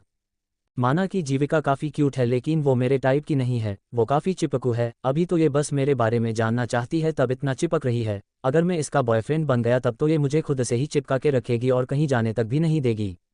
नहीं नहीं, मैं ये क्या सोच रहा हूँ यार, इसको जल्दी से दूर करना होगा नहीं तो मुझे ऐसे ही ख्याल आते रहेगा। यूवी अपना सिर धीरे से दोनों तरफ नहीं में हिलाते हुए खुद से ही कहता है। वो अलग अलग तरह के अब ख्याल बनाने लग गया था जीविका के बारे में। क्या तुम फ्री हो? अगर तुम हो तो हम लड़ाई की प्रैक्टिस कर सकते हैं। तुम अभी पावर लेवल 1 पे हो और ना ही तुम्हारे पास कोई शक्ति है, तो ऐसे में तुम्हारा अपने शरीर को मजबूत बनाने में ही ज़्यादा फायदा है। जीविका यूवी से उसको देखते हुए कहती है। उसको लगता है कि यूवी उसको हाँ बोल देगा उसको, क्योंकि यूवी यहाँ पे उसके हिसाब से एक काफ़ी कमज़ोर लड़के का नाटक कर रहा था। लेकिन यूवी जीविका को वो जवाब देता है जो सुनने के बाद जीविका बिल्कुल चुप हो जाती है। मैं प्रैक्टिस तो करना चाहता हूँ लेकिन वो मैं काफ़ी थक चुका हूँ तो मुझे थोड़ा आराम चाहिए। लेकिन मैं बाद में पक्का तुम्हारे साथ प्रैक्टिस करूँगा क्योंकि मुझे भी बाकियों की तरह एक मजबूत पावर लेवल वाला यूज़र बनना है। लेकिन आज मैं आराम करना चाहता हूँ। जिया ये अब कुछ सुन रही थी काफ़ी देर से और ऐसे जीविका का यूवी के साथ उसके पीछे पीछे हर जगह जाना कुछ समझ नहीं आ रहा था। क्योंकि जीविका ज़्यादातर ऊंचे पावर लेवल के लड़कों से ही घिरी रहती थी और ऊपर से वो काफ़ी ज़्यादा टैलेंटेड और एक अच्छी शक्ति भी रखती थी। फिर भी वो यूवी के पीछे थी, ये काफ़ी अजीब था जिया के लिए। जीविका का हर जगह जाना यूवी के साथ, मुझे इसमें कोई गड़बड़ लगता है, ज़रूर कोई बात है, जिया मन ही मन कहती है। जब बॉयज कैंपस और गर्ल्स कैंपस जाने वाले रास्ते पे वो लोग आ जाते हैं तो ओम कहता है, मुझे कुछ काम है मयंक और यूवी, तो मैं स्कूल से बाहर जा रहा हूँ, मैं थोड़ी देर में वापस आ जाऊँगा। ये सुनकर मयंक उससे कहता है, चल ठीक है, मैं तो जीविका के साथ जाऊँगा प्रैक्टिस करने के लिए, आखिर उसको तो कोई पार्टनर चाहिए ही होगा और वो भी स्ट्रांग, तभी तो वो अपनी प्रैक्टिस कर पाएगी। स्ट्रांग की बात कर रहा हूँ तो तुम सबको तो पता ही होगा कि इसमें मुझसे बेहतर तो कोई है ही नहीं। अपने मुंह से मयंक खुद की ही बड़ाई करते हुए कहता है। ओम तो वहाँ से आराम से चला जाता है एक मुस्कुराहट के साथ, ये सोचता हुआ, मैं तो चला, मयंक को तुम सब ही संभालो। ओम को थोड़ा स्पेस चाहिए था और उसको कुछ काम भी था, इसलिए वो स्कूल से बाहर अकेले ही चला जाता है। उसको खुशी थी कि उसके दोस्त बने थे, लेकिन वो ज़्यादा दोस्ती नहीं निभा सकता था। जीविका मयंक की बात सुनकर अपनी आंखें छोटी छोटी करके उससे कहती है, तुम्हें प्रैक्टिस करना है, लेकिन मेरा मन तो सिर्फ यूवी के साथ ही प्रैक्टिस करने का है, इसलिए मैं तो अब तुम्हारे साथ प्रैक्टिस नहीं करूंगी। अगर यूवी हाँ बोलता है तो तुम भी आ सकते हो साथ में, नहीं तो सिर्फ तुम सपने ही देखो। CH-25 जीविका का जाल। ओम के वहां से चले जाने के बाद मयंक चाहता था कि वो जीविका के साथ समय बिताए और उसे कोई मौका मिल जाए इसी बीच उसके ऊपर लाइन मारने का, लेकिन जीविका ने तो उससे साफ साफ कह दिया था कि अगर यूवी चलेगा साथ तभी वो भी मयंक को अपने साथ प्रैक्टिस करने के लिए ले चलेगी, और अगर यूवी नहीं चलेगा तो मयंक भी इस चीज़ को भूल जाए। जिया अभी तक वहीं पे थी और वो ये भी देख रही थी कि जीविका कुछ ज़्यादा ही यूवी के पास आने की कोशिश कर रही थी। मयंक ये सुनकर यूवी के पास जाता है और उसके कान में फुसफुसाते हुए कहता है, देख भाई, तुझे तो जीविका में कोई इंटरेस्ट है नहीं, इसलिए मेरी तो उससे सेटिंग कराने में मदद कर दे। जब तक तू नहीं चलेगा तब तक वो मुझे भी नहीं ले जाएगी, बात को समझ और मेरा साथ दे दे भाई। मयंक यूवी को समझाते हुए कहता है, लेकिन यूवी मयंक को फिर काफ़ी ठंडी नज़रों से देखते हुए अंगड़ाई लेता है और कहता है, मैं थक गया हूँ, इसलिए मैं कैंपस में अब आराम करने जा रहा हूँ। ठीक है तो मयंक, मैं चलता हूँ। यूवी अपने दोनों पॉकेट में हाथ डालता है और फिर वहाँ से चल पड़ता है। मयंक अपना मुंह खोलकर बस यूवी को ही देखते रहता है। उसको लगता है कि यूवी चलने के लिए राजी हो जाएगा, लेकिन उसने तो इसका बिल्कुल उल्टा किया था। मुझे अपने बास्केटबॉल की प्रैक्टिस करनी है, इसलिए मैं भी जा रही हूँ। अगर तुम्हारा लक अच्छा हुआ और मेरा मन हुआ तो मैं कल तुम्हें ले चल सकती एग्जाम की प्रैक्टिस कराने के लिए। जीविका भी वहाँ से जाते हुए कहती है। मगर मयंक आखिरी का लाइन सुनकर लगभग उछलने ही वाला, लेकिन वो खुद पे कंट्रोल करता कहता है, अच्छा तो मैं भी चलता हूँ। मयंक जब जाने लगता है तो उसको जिया रोकते हुए कहती है, भाई मुझे पावर लेवल 4 से ऊपर की प्लांट कंट्रोल की बात चाहिए। मुझे लगता है कि मैंने पावर लेवल 4 तक अपनी शक्तियों को संभालना सीख ली है और अब मुझे उससे ऊपर की किताब चाहिए जिससे मैं जल्दी जल्दी अपना पावर लेवल बढ़ा सकूँ। जिया को पावर कंट्रोल की किताब चाहिए थी। ये किताब हर शक्ति की होती है और ये किताब पावर लेवल के हिसाब से बटा हुआ भी होता है। इस दुनिया में शक्तियां अब आम बात हो चुकी है, क्योंकि जिनमें काफ़ी पहले से ही शक्तियां मौजूद थी या फिर उन्होंने अपना डीएनए बदलवाया था। जब उनके बच्चे होते हैं तो उनका डीएनए और शक्तियां उनके अंदर चली जाती है। इसलिए अभी के समय में काफ़ी कम बच्चे ही थे जिनके पास शक्तियां नहीं थी, और ये लोग ज़्यादातर गरीब लोग ही थे, क्योंकि शक्तियां अपने शरीर में लाने के लिए एक काफ़ी बे और महंगे प्रोसेस से गुजरना होता है, और ऐसा करना किसी भी गरीब इंसान के लिए काफ़ी महंगा होता था। ये किताब जिसके बारे में जिया ने बताया वो सिर्फ शक्ति को मजबूत करने के लिए होता है। मयंक जिया को देखता है और फिर कहता है, तुम्हें पक्का पता है ना कि तुमने अपनी शक्ति को पावर लेवल 4 तक कंट्रोल करना सीख लिया है? क्योंकि अगर तुम स्किप करके ऊपर के लेवल की किताब को पढ़ोगी और सीखोगी तो तुम्हें पता ही है ही कि तुम्हारे साथ क्या होगा। जिया भले ही मयंक को डरा कर रखती थी, लेकिन मयंक के पास ही पैसे होते थे जो उनके परिवार वाले उन्हें हर महीने के शुरुआत में देते थे। हाँ सच में मैंने पावर लेवल 4 तक अपनी शक्तियों को सीख ली है, जिया कहती है, और फिर मयंक कुछ सेकंड सोचकर कहता है, ठीक है तो मैं भी तुम्हारे साथ ही चलूंगा किताब को खरीदने के लिए, क्योंकि वैसे भी पेमेंट तो मुझे ही करना होगा। पर तुम ऊपर के पावर लेवल की शक्तियों को धीरे धीरे सीखने की कोशिश करना। आगे और कुछ कहता ही मयंक की उससे पहले ही जिया उसकी बात को काटते हुए वहां से मयंक को ले जाते हुए कहती है, मुझे पता है भाई, अब चलो जल्दी, नहीं तो वो दुकान बंद हो जाएगी जहां से मुझे किताब खरीदनी है। हाँ आ रहा हूं मैं, मुझे ऐसे खींचना तो बंद करो नहीं तो मैं गिर जाऊंगा। जिया मयंक को खींचकर ले जा रही होती है, इसलिए मयंक जिया को रुकने के लिए कहता है और उसको ऐसे खींचने के लिए भी बंद करने के लिए कहता है। वो दोनों भी स्कूल से बाहर चले जाते हैं। यूवी अपने कैंपस में पहुंच जाता है और अपने बिस्तर पे लेटते हुए कहता है, चलो कुछ देर के लिए तो उस लड़की से छुटकारा मिला। हाथ धोकर ही मेरे पीछे पड़ जाती है जीविका, तो उसको अभी तक ये पता नहीं है कि मुझे उसके बारे में पता चल चुका है, इसलिए शायद वो अभी मेरे पीछे पड़ी हुई है। यूवी कहता है, और जब वो जीविका के भेस के बारे में सोचता है जो कि एक काली बिल्ली का सूट था, तो तभी उसके दिमाग में याद आता है कि वो भी तो अपने आप को बीस्ट, गॉड, काली शक्तियों और इंसान में बदल सकता है। वो तुरंत सिस्टम से पूछता है अपने कि वो ये सच में ऐसा कर सकता है या फिर नहीं। सिस्टम, क्या जैसा उस किताब में लिखा था डिविनिटी अपना शरीर बीस्ट, इंसान, देवता और काली शक्तियों में बदल सकते हैं, ये बिल्कुल सच है? फिर सिस्टम जवाब देता है, हाँ, उस किताब में लिखी हर एक बात सच है। ये सुनकर यूवी फिर अपने बारे में पूछता है, तो मैं भी खुद को बीस्ट में बदल सकता हूँ इसका मतलब? ये सुनकर सिस्टम फिर यूवी को बताता है कि ये कैसे काम करता है। तुम भी खुद को उन चारों में बदलने के लिए सक्षम को, लेकिन अभी नहीं, क्योंकि तुम अभी हाफ डिविनिटी के पे हो, और जैसा कि उस किताब में भी पढ़ा था कि डिविनिटी अपने शरीर को और खुद को उन चारों में बदल सकते हैं। तुम अभी हाफ डिविनिटी पर हो। जब तक तुम डिविनिटी के स्टेज पे नहीं पहुंच जाते तब तक तुम खुद को सिर्फ मानव रूप में ही रख सकते हो।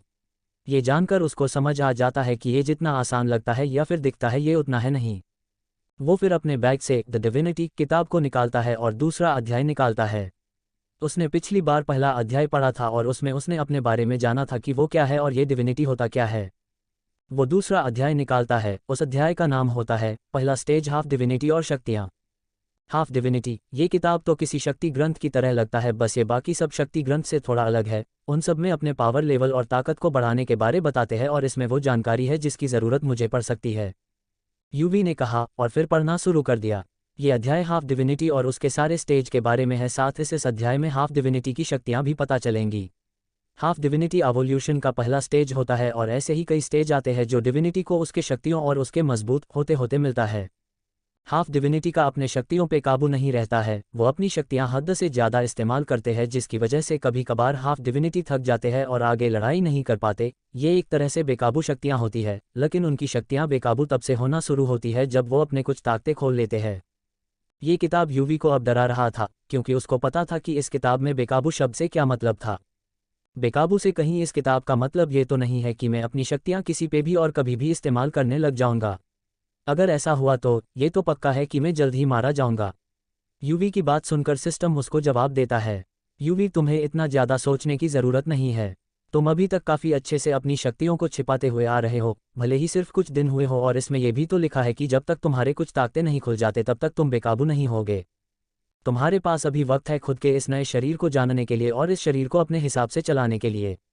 यूवी को सिस्टम की बात सही लगता है, इसलिए वो किताब को बंद कर लेता है। वो आगे अब पढ़ना नहीं चाहता था, लेकिन सिस्टम यूवी को एक सुझाव देते हुए कहता है, यूवी, अगर तुम चाहो तो इस किताब को अपने सिस्टम में डाल के इस किताब से जो चाहे वो सवाल कर सकते हो, खुद के और बाकी सब चीज़ों के बारे में भी जो तुमसे और तुम्हारी शक्तियों से जुड़ी हुई है। ऐसे तुम्हें इस किताब को हर जगह लेकर जाना भी नहीं पड़ेगा, और तुम्हारे पूछने से ही सिस्टम तुम्हें वो जानकारी दे देगा जो तुम्हें चाहिए।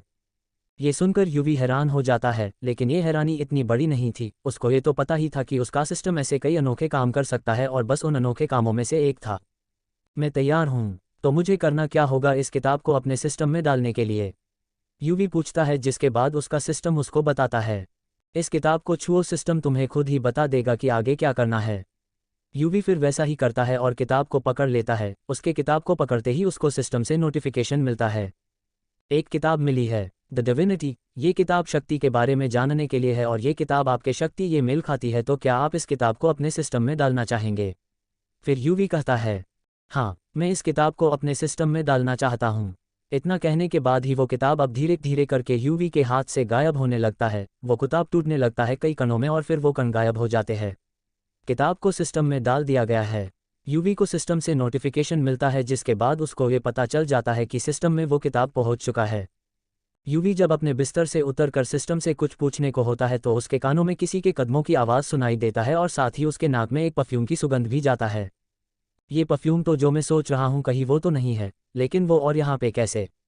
यूवी सोचता, क्योंकि उसको पता चल चुका था कि उसके दरवाजे के पीछे कौन थी। वो तुरंत दरवाजे पे जाता है और फिर वो तेज़ी से दरवाज़ा खोलता है। उसके दरवाजे को खोलते ही जीविका का बैलेंस बिगड़ता है और वो यूवी के ऊपर जा गिरती है। संभाल के, अरे अरे जीविका! धड़ाम! एक तेज आवाज़ के साथ दोनों ज़मीन पे गिर पड़ते हैं, और जीविका यूवी के ऊपर होती है। यूवी जहाँ पर अपना सिर सहला रहा था, वहीं पे जीविका यूवी को देख रही थी। जीविका की लंबी टांगें पूर्वी के पैर को ढक चुकी थी। तभी यूवी को गुदगुदी होने लगता है। वो जब जीविका की तरफ देखता है तो जीविका उसके पेट पे हाथ रखी हुई थी। ये कहकर यूवी तुरंत उसके हाथ को अपने पेट के ऊपर से हटाता है और खड़ा होते हुए कहता है, तुमने तो अब हद ही कर दी है जीविका। तुम यहाँ बॉयज कैंपस में कैसे आ गई और सबसे बड़ी बात तुम यहाँ पे कर क्या रही हो मेरे कमरे के बाहर? यूवी एक साथ सब कुछ पूछ लेता है जीविका से।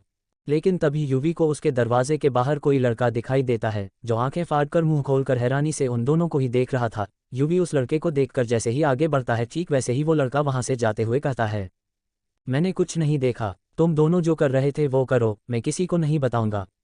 ये सुनकर यूवी भी उससे तेज आवाज में कहता है क्योंकि वो लड़का दूर जा चुका था, अरे भाई तुम जैसा सोच रहे हो वैसा कुछ नहीं है।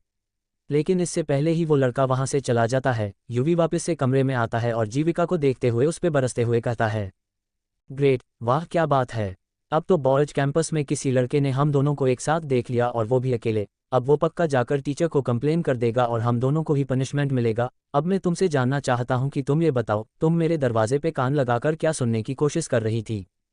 यूवी का चेहरा लाल हो गया था, गुस्से से नहीं बल्कि जीविका की ड्रेस देखने के बाद। उसने स्कूल ड्रेस की जगह एक सिंपल सी फ्रॉक पहनी थी और वो उसमें काफ़ी ज़्यादा प्यारी लग रही थी। उसके बावजूद यूवी खुद पे काबू करते हुए उसके ऊपर चिल्लाने की कोशिश कर रहा था। जीविका फिर धीरे से कहती है, मैं तो बस तुम्हारे साथ बाहर जाना चाहती थी, इसलिए मैं चुपके से बॉयज कैंपस में आ गई तुमसे ये पूछने के लिए। जब मैं तुम्हारे कमरे के बाहर आई तो मुझे लगा कि पहले ये सुन लेना चाहिए दरवाजे के पीछे से ही कि तुम अकेले ही हो या फिर और कोई भी है तुम्हारे साथ। जीविका कहती है और काफ़ी मासूम सा चेहरा बना लेती है जैसे कि इसमें उसकी कोई गलती हो ही ना और सब गलती यूवी की ही हो। यूवी अब शांत हो चुका था, भले ही वो 4 जीवों से मिलकर बना था लेकिन फिर भी उसके सीने में था तो इंसान का ही दिल, जिसकी वजह से वो थोड़ा थोड़ा पिघलने लगता है और कहता है, लेकिन इसके लिए तुम्हें यहाँ आने की तो ज़रूरत नहीं थी। मैं चलूंगा तुम्हारे साथ पर तुम अगली बार से ऐसे नहीं आओगी और अगर मुझसे मिलना हो तो तुम मुझे तब बता देना जब मैं तुम्हें क्लास में दिखूंगा, बाकी उस लड़के को मैं बाद में ढूंढ कर सब कुछ समझा दूंगा। यूवी की बातें सुनकर जीविका खुश हो जाती है और फिर मन ही मन कहती है, यूवी को फंसाना काफ़ी ज़्यादा मुश्किल था, लेकिन आखिर में मैंने इसको फंसा ही लिया। अब बस मैं यूवी को धीरे धीरे करके अपने पास लाऊंगी और उससे उसकी शक्तियों के बारे में पूछ लूंगी। अगर ये शक्ति उन शक्तियों में से एक होगा जो लुप्त हो चुके थे कई सालों पहले तो यूवी को मैं सबके सामने लाकर उन द 20 वर्ल्ड सेवियर्स के परिवार में शामिल हो सकती हूँ। क्या होने वाला है अब आगे? क्या यूवी अब जीविका के जाल में फंस चुका है? जीविका यूवी की शक्तियों का आखिर कैसे इस्तेमाल करना चाहती है? क्या यूवी को जीविका के बारे में सब कुछ पता होने के बाद भी वो उसके जाल में फंस गया है या फिर बात कुछ और है? जानने के लिए बने रहिए मेरे साथ सिर्फ पॉकेट नॉवल ऐप पर। Join the Telegram channel, link in description, subscribe now. Chapter 26, UV और जीविका की डेट। प्रीकैप, तुम इस मॉल के ओनर की बेटी हो, इसका मतलब तुम जीविका कौर हो, कौर परिवार की बेटी। यूवी कहता है, उसके आवाज़ में जीविका हैरानी का एहसास कर सकती थी। यूवी का जीविका के साथ बाहर जाने के लिए मान जाने के बाद जब यूवी मान जाता है जीविका के साथ चलने के लिए तो जीविका को लगने लगता है कि यूवी उसके जाल में फंसते जा रहा है। यूवी का सिस्टम फिर यूवी को बताता है, तुम्हें जीविका फंसाने की कोशिश कर रही है। ये तुमने सोच समझ कर फैसला लिया है जीविका के साथ जाने का या फिर तुमने उस लड़की के चेहरे को देखकर उसको हाँ बोला है? सिस्टम को लग रहा था कि यूवी खुद जीविका के पास जा रहा था, इसलिए सिस्टम उससे पूछता है जिसके बाद यूवी धीरे से कहते हुए जवाब देता है, मुझे मालूम है, मैंने जीविका के दोनों चेहरे देखे हैं, मैं बस इसलिए उसके साथ चलने के लिए मान गया हूं क्योंकि मैं भी जीविका के बारे में जानना चाहता हूं। अगर जीविका मेरे सामने अपनी उस बिल्ली वाली पोशाक के बारे में बताती तो उसको मुझे पकड़ना ज़्यादा आसान होता, क्योंकि उसने मुझे शक्तियों को इस्तेमाल करते हुए देखी, लेकिन वो उस आसान काम को छोड़कर मेरे ऊपर अपना समय बर्बाद कर रही है। इसका कुछ ना कुछ तो मतलब बनता ही होगा जिसके वजह से जीविका आसानी से मुझे ना पकड़कर इतना समय बर्बाद करके मेरी शक्तियों को मुझसे इस्तेमाल करवाना चाहती है। यूवी कहता है और जीविका उसके सामने ही खड़ी होकर ख्याली पुलाव पका रही थी। तो चलो चलते हैं, यूवी जीविका से कहता है। अब उसने ये फैसला कर लिया था कि जो जीविका चाहती है वो वही करेगा, लेकिन अपने असलियत को छिपाकर, जिसकी वजह से जीविका को ज़्यादा समय लगे और यूवी उस समय का इस्तेमाल करके जीविका के बारे में जान सके। जीविका यूवी के पीछे पीछे चलने लगती है और वो यूवी के हाथ में हाथ रखने के लिए अपने कोमल हाथ बढ़ाती है, लेकिन उससे पहले ही यूवी जीविका के हाथों को पकड़ लेता है। ये काफ़ी गर्म है, जीविका ने कहा। यूवी का शरीर गर्म ही रहता था जब से वो बीस्ता में बदला है, क्योंकि उसका शरीर अभी नया था जिसकी वजह से उसका शरीर मजबूत बन रहा था। उसके शरीर में जो खून था वो बाकी इंसानों से काफ़ी ज़्यादा तेज़ दौड़ रहा था और यूवी की धड़कन हर मिनट में 2 बार धड़कती थी और काफ़ी धीमे भी। अगर कोई यूवी के छाती पे अपना कान लगाकर उसके धड़कन को सुनने की कोशिश करेगा तो उसको कुछ सुनाई ही नहीं देगा, ये सिर्फ सुपर हियरिंग की शक्ति वाला ही कोई शख्स सुन सकेगा। तुम इसे एक तरह से डेट कह सकते हो। वैसे हम स्कूल से बाहर जाने वाले हैं तो तुम्हें स्कूल के ड्रेस की जगह कोई अच्छे से कपड़े पहन लेना चाहिए, जीविका यूवी से कहती है, जिसके बाद यूवी अपने स्कूल ड्रेस को देखते हुए कहता है। मेरे पास कपड़े तो है लेकिन डेट पे जाने लायक नहीं है। शायद वो कपड़े कहीं कहीं से फटे भी होंगे जिसको मैंने अपने हाथों से सिला है। तुम्हें किसी फटीचे के साथ डेट पे जाने में अच्छा लगेगा, इसलिए ये स्कूल ड्रेस ही बेहतर है मेरे कपड़ों से। जीविका ये सुनकर मुस्कुराती है और फिर यूवी के हाथ को पकड़कर खींचते हुए ले जाती है और कहती हैं, तो चलो तुम्हारे लिए कुछ कपड़े ले लेते हैं पहले, फिर डेट पे जाएंगे। वैसे ये इतनी भी बड़ी परेशानी नहीं है। यूवी भी जीविका के पीछे पीछे चलने लगता है और फिर दोनों स्कूल से बाहर आ जाते हैं। वो दोनों एक टैक्सी पकड़ते हैं और फिर स्कूल से शहर की तरफ चले जाते हैं जहां पर लोग कई सामान बेचा करते थे। कई लोग बीस्ट वेपन्स बेच रहे थे तो कई लोग फल वगैरह बेच रहे थे, ऐसी कई चीज़ें थी। जीविका ने उस टैक्सी को पूरे दिन के लिए बुक कर लिया था क्योंकि यूवी और जीविका आज पूरे दिन बाहर ही रहकर मज़े करने वाले थे। तो ये रही हमारी मंजिल। पहले हम तुम्हारे लिए कपड़े लेंगे और फिर हम कुछ खाने के लिए जाएंगे। जीविका और यूवी टैक्सी से उतरते हैं जिसके बाद जीविका ये कहती है। यूवी को तो लग रहा था कि जीविका मजाक कर रही होगी, लेकिन जब वो अपने सामने मॉल देखता है तो काफ़ी महंगा मॉल था। वो अपना हाथ जीविका के हाथ से छुड़ाते हुए कहता है, जीविका मेरे पास इतने पैसे नहीं है कि मैं कपड़े ले सकूं, और वो भी इतने महंगे। मेरे पास सिर्फ कुछ ही पैसे हैं जिनसे सिर्फ एक लोही आ पाएगा, और वो भी सबसे सस्ती वाली। ये सुनकर जीविका टाइट से यूवी का पकड़ती है और अपनी दोनों आंखों को घुमाते हुए कहती है, ओफो यूवी, तुमने ये किसने कहा कि तुम इन कपड़ों के पैसे देने वाले हो? ये कपड़े मेरी तरफ से हैं तुम्हारे लिए, तुम बस मेरे साथ चलो। यूवी को हैरानी होती है ये सुनकर, क्योंकि जीविका किसी भी साइड से किसी बड़े परिवार से नहीं लगती थी जिनके पास इतने पैसे हो। जीविका ने खुद एक सिंपल फ्रॉक पहनी थी लेकिन वो दिखने में अच्छी थी। जीविका यूवी को उस मॉल के अंदर ले जाती है। वो मॉल काफ़ी ज़्यादा बड़ा था। जब जीविका को उस मॉल का मैनेजर देखता है तो वो मैनेजर तुरंत जीविका के पास आता है और जीविका को देखकर काफ़ी लहजे कहता है, मैडम आप यहाँ पे कपड़े खरीदने आई है या फिर आपको कुछ काम था हमसे? खुद मैनेजर को जीविका एक पास आता देख यूवी हैरान हो जाता है, और ऊपर से वो मैनेजर जीविका को मैडम कहकर बुला रहा था। मैं आज यहाँ पे कुछ कपड़े खरीदने के लिए आई हूँ, लेकिन खुद के लिए नहीं बल्कि मेरे एक दोस्त के लिए। जीविका एक स्माइल के साथ कहती है और यूवी की तरफ देखती है, जिसके बाद मैनेजर समझ जाता है कि उसको क्या करना है। जी मैडम, मैं अभी कुछ लोगों को आपके पास भेजता हूँ, वो सब आपके दोस्त को कपड़े दिखा देंगे। मुझे अभी कुछ काम है, नहीं तो मैं ही सर को कपड़े दिखाता। मैनेजर ने कहा, कोई बात नहीं, आप अपना ज़रूरी काम खत्म करिए, वो आपके लिए अभी ज़्यादा ज़रूरी होगा। आखिरकार आप हमारी कंपनी को इतने अच्छे से जो मैनेज कर रहे हैं, जीविका ने कहा, जिसके बाद मैनेजर वहाँ से चला जाता है। उसके जाने के बाद यूवी जीविका को देखते हुए उससे पूछता है, तुम इस मॉल के ओनर की बेटी हो? इसका मतलब तुम जीविका कौर हो, कौर परिवार की बेटी? यूवी कहता है। उसके आवाज़ में जीविका हैरानी का एहसास कर सकती थी। कौर परिवार कई कपड़ों का बिजनेस करते थे और वो लड़ने के कपड़ों से लेकर डिज़ाइनर कपड़े तक बनाते थे। ये बिजनेस काफ़ी ज़्यादा बड़ा नहीं था और ना ही कौर परिवार के बहुत सारी कंपनियां थी। कौर परिवार के पास सिर्फ 2 ही कंपनियां थी, लेकिन उनका काम इतना ज़्यादा फेमस था कि द 20 वर्ल्ड सेवियर्स भी इनसे ही अपने 20 कपड़े बनवाते थे। मैं हूं तो सही कौर परिवार की बेटी, लेकिन मैं सिंपल कपड़े ही पहनना पसंद करी हूं और तुम मुझे ऐसे देखना बंद करो। ये मेरा एक राज था, लेकिन अब ये तुम्हें पता है, इसलिए ये राज अब सिर्फ मेरे और तुम्हारे बीच ही रहेगा, ठीक है? जीविका कहती है और यूवी को आंख मारती है। वहां पे तभी कुछ लड़के आ जाते हैं जिनकी उम्र 25 के आसपास होगा। वो सब यूवी को कपड़े दिखाने के लिए आए थे और अपने साथ एक से एक महंगे और डिज़ाइनर कपड़े लेकर आए थे।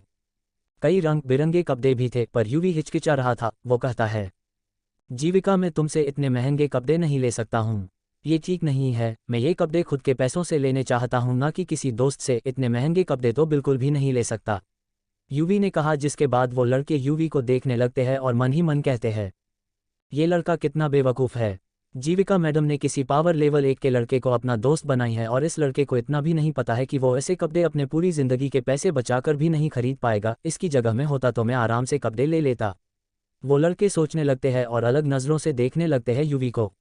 यूवी भले ही गरीब और अभी कमज़ोर था, लेकिन वो साहसी था, हिम्मत वाला था और खुदगर्ज था। वो किसी से भी ऐसे ही कुछ भी नहीं लेता था जब तक वो चीज़ उसके मेहनत से ना मिल रही हो। अच्छा ठीक है, जैसा तुम कहो, कपड़े ना सही, लेकिन हम घूमते घूमते मज़े तो कर सकते हैं ना। मैं तुम्हें प्रेशर नहीं दूंगी इन कपड़ों को लेने के लिए मुझसे, लेकिन तुम्हें मेरे साथ आज का पूरा दिन गुजारना है और मैं कुछ नहीं जानती। यूवी फिर खड़ा होता है और अपना हाथ जीविका तरफ बढ़ाते हुए कहता है, मुझे मंजूर है, तो चलो चलते हैं। जीविका ये देखकर एक स्माइल करती है और अपना हाथ यूवी के हाथ में देते हुए कहती है, जैसा तुम कहो, मैं तो कब से तैयार बैठी हूँ। दोनों वहाँ से फिर एक दूसरे का हाथ पकड़कर उस जगह से बाहर आ जाते हैं। पीछे में जितने भी लड़के खड़े थे वो ये देखकर आपस में बात करने लगते हैं, क्या जीविका मैडम इस लड़के के साथ डेट पे जा रही है? लड़के की किस्मत का ही अच्छी है। सही बोल रहा है, खास मुझे भी कोई अमीर लड़की मिल जाए फिर तो मुझे काम की ज़रूरत ही नहीं पड़ेगी। उन सभी को लग रहा था कि यूवी ने डेट पे जाने का जीविका से पूछा था, लेकिन ऐसा था नहीं, वो खुद की ही सोच को सच कर रहे थे। तो तुम कहाँ जाने चाहोगे अब? मेरे पास पूरी लिस्ट है कि हम आज पूरे दिन क्या क्या करेंगे।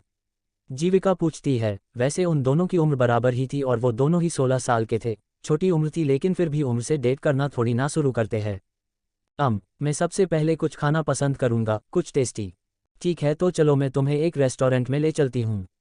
वहाँ का खाना सबसे बेस्ट होता है, एक बार तुम खाओगे तो बस खाते ही रहोगे। जीविका यूवी को बताती है। जीविका और यूवी दोनों टैक्सी में बैठकर एक काफ़ी बड़े से रेस्टोरेंट के बाहर रुकते हैं, जहाँ पे कई सारे गार्ड्स मौजूद थे।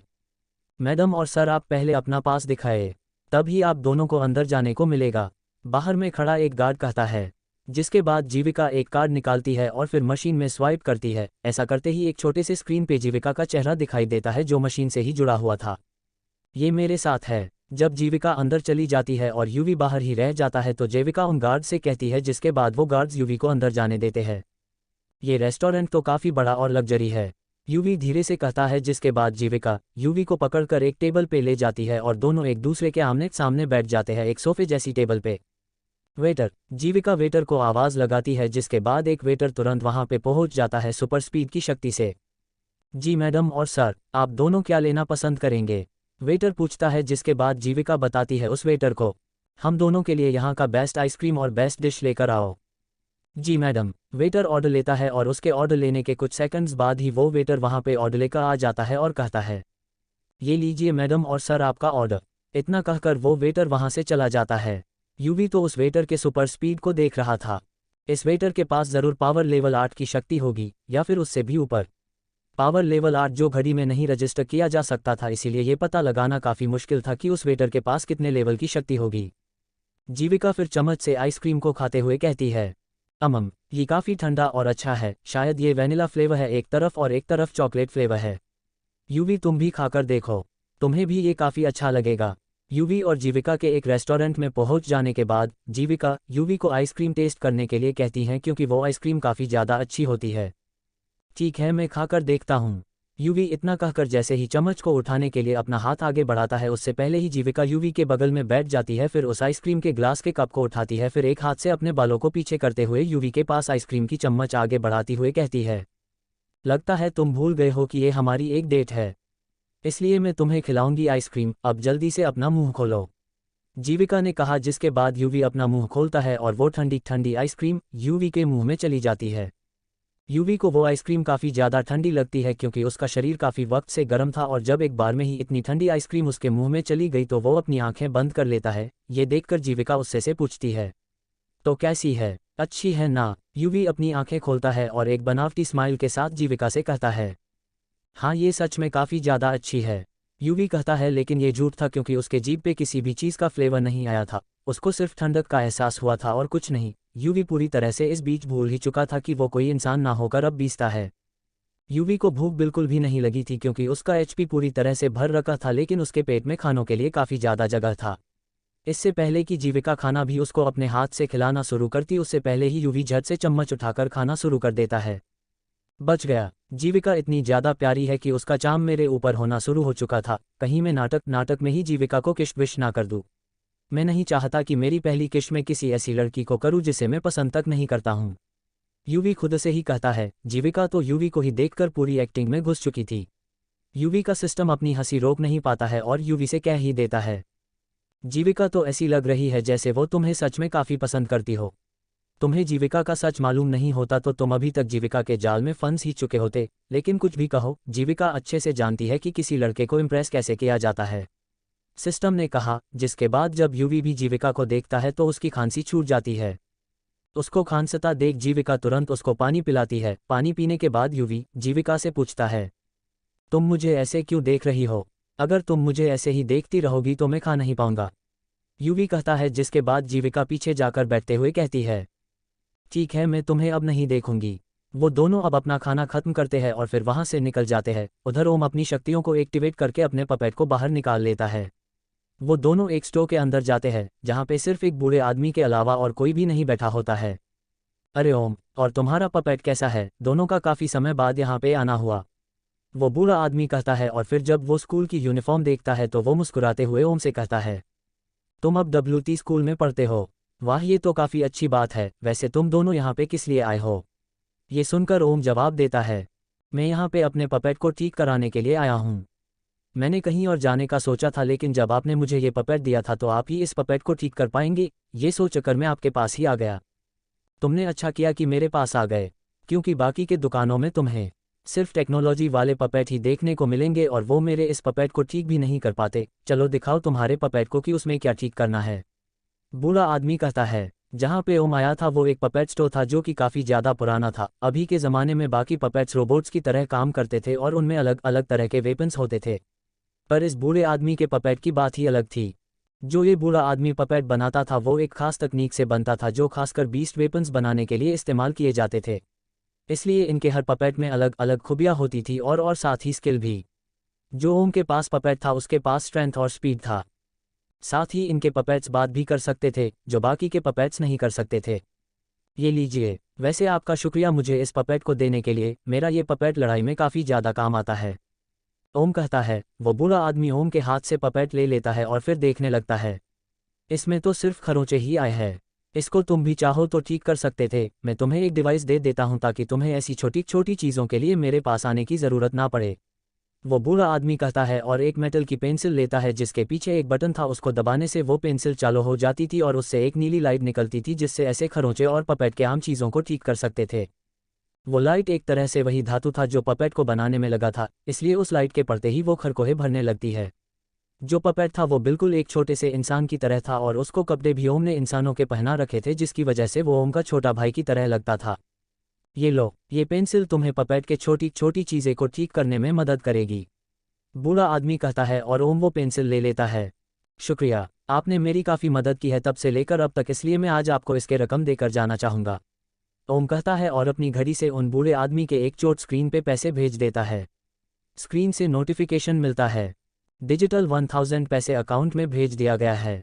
बेटा ये तो काफ़ी ज़्यादा है, तुम्हें इतने पैसे खर्च नहीं करने चाहिए। अभी तुम्हें बीस्ट वेपन्स और गियर्स की भी ज़रूरत होगी। तुम्हें तो पता ही है कि मैं ना तो वेपन्स बनाता हूँ और ना ही गियर्स, और बाहर में तुम्हें काफ़ी महंगे महंगे गियर्स मिलेंगे। तुम्हें उस चीज़ के लिए पैसे जमा करने चाहिए।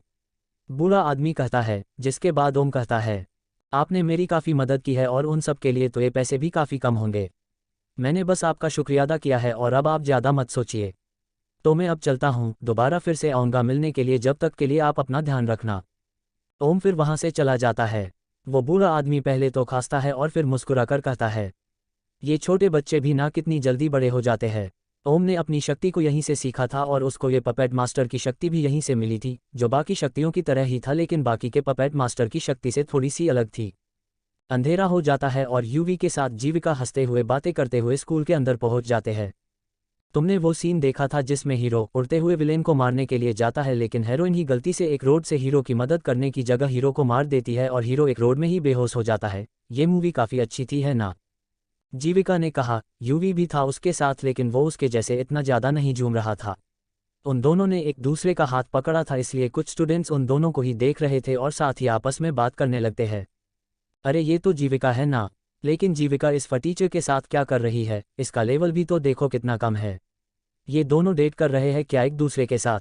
हाँ, लगता तो ऐसा ही है, लेकिन जीविका इसको क्यों डेट करेगी? स्कूल में इससे भी अच्छे और स्मार्ट के साथ स्ट्रांग लड़के हैं।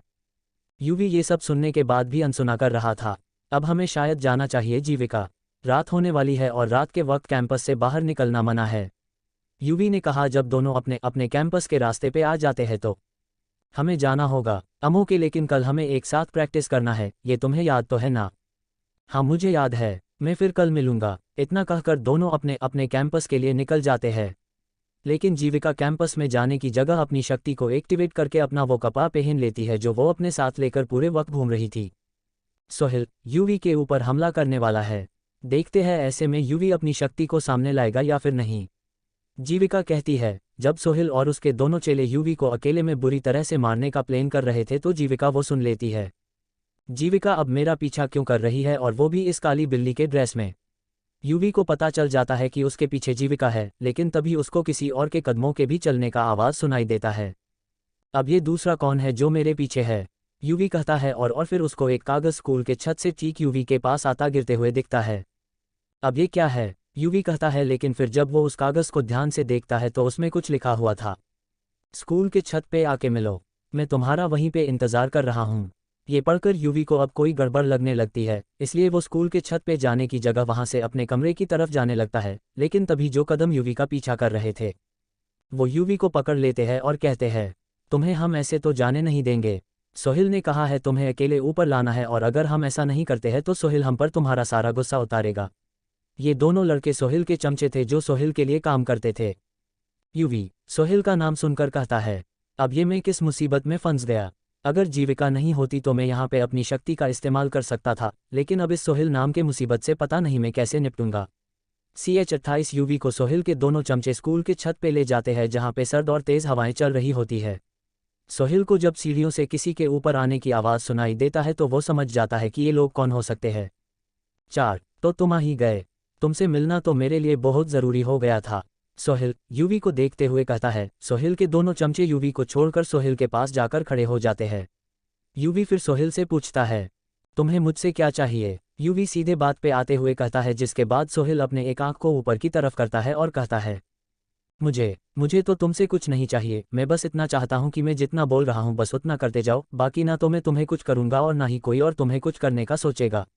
सोहिल यूवी को एक ऑफर दे रहा था उसके लिए काम करने के लिए, लेकिन यूवी ये पता लगा सकता था कि सोहिल का मतलब किस काम से था। सोहिल आगे कहता है, तुम आज जिस ग्रुप के साथ मिलकर हमसे लड़े थे उस ग्रुप के 2 लड़के जो कि मयंक और ओम है, तुम्हें उन दोनों इसी तरह ही कल रात को स्कूल के छत पे लाना है और फिर तुम जा सकते हो, क्योंकि आगे से मैं सब संभाल लूंगा। सोहिल यूवी से अपने दोस्तों को मुसीबत में डालने के लिए और उसके पास लाने के लिए कह रहा था। ये सुनकर यूवी अपने बिली क्लब पे हाथ रखते हुए कहता है, मैं ना तो कभी पहले कभी दबा था और ना ही आज किसी से दबने वाला हूँ, इसलिए तुम लोग जो चाहते हो मैं वो करने से इनकार करता हूँ, चाहे इसका कोई भी अंजाम क्यों ना हो। ये सुनकर और देखकर सोहिल हंसने लगता है और कहता है, पता है क्या, तुम जैसे लोगों की यही प्रॉब्लम होती है, एक बार तुक्के से हमें हरा क्या देते हो, उसके बाद तुम सब खुद को कुछ ज़्यादा ही समझने लगते हो और ये सोचते ही नहीं हो कि सामने वाले ने अपना पूरा दम लगाया था भी या फिर हम बस किस्मत के अच्छे होने के कारण जीत गए थे।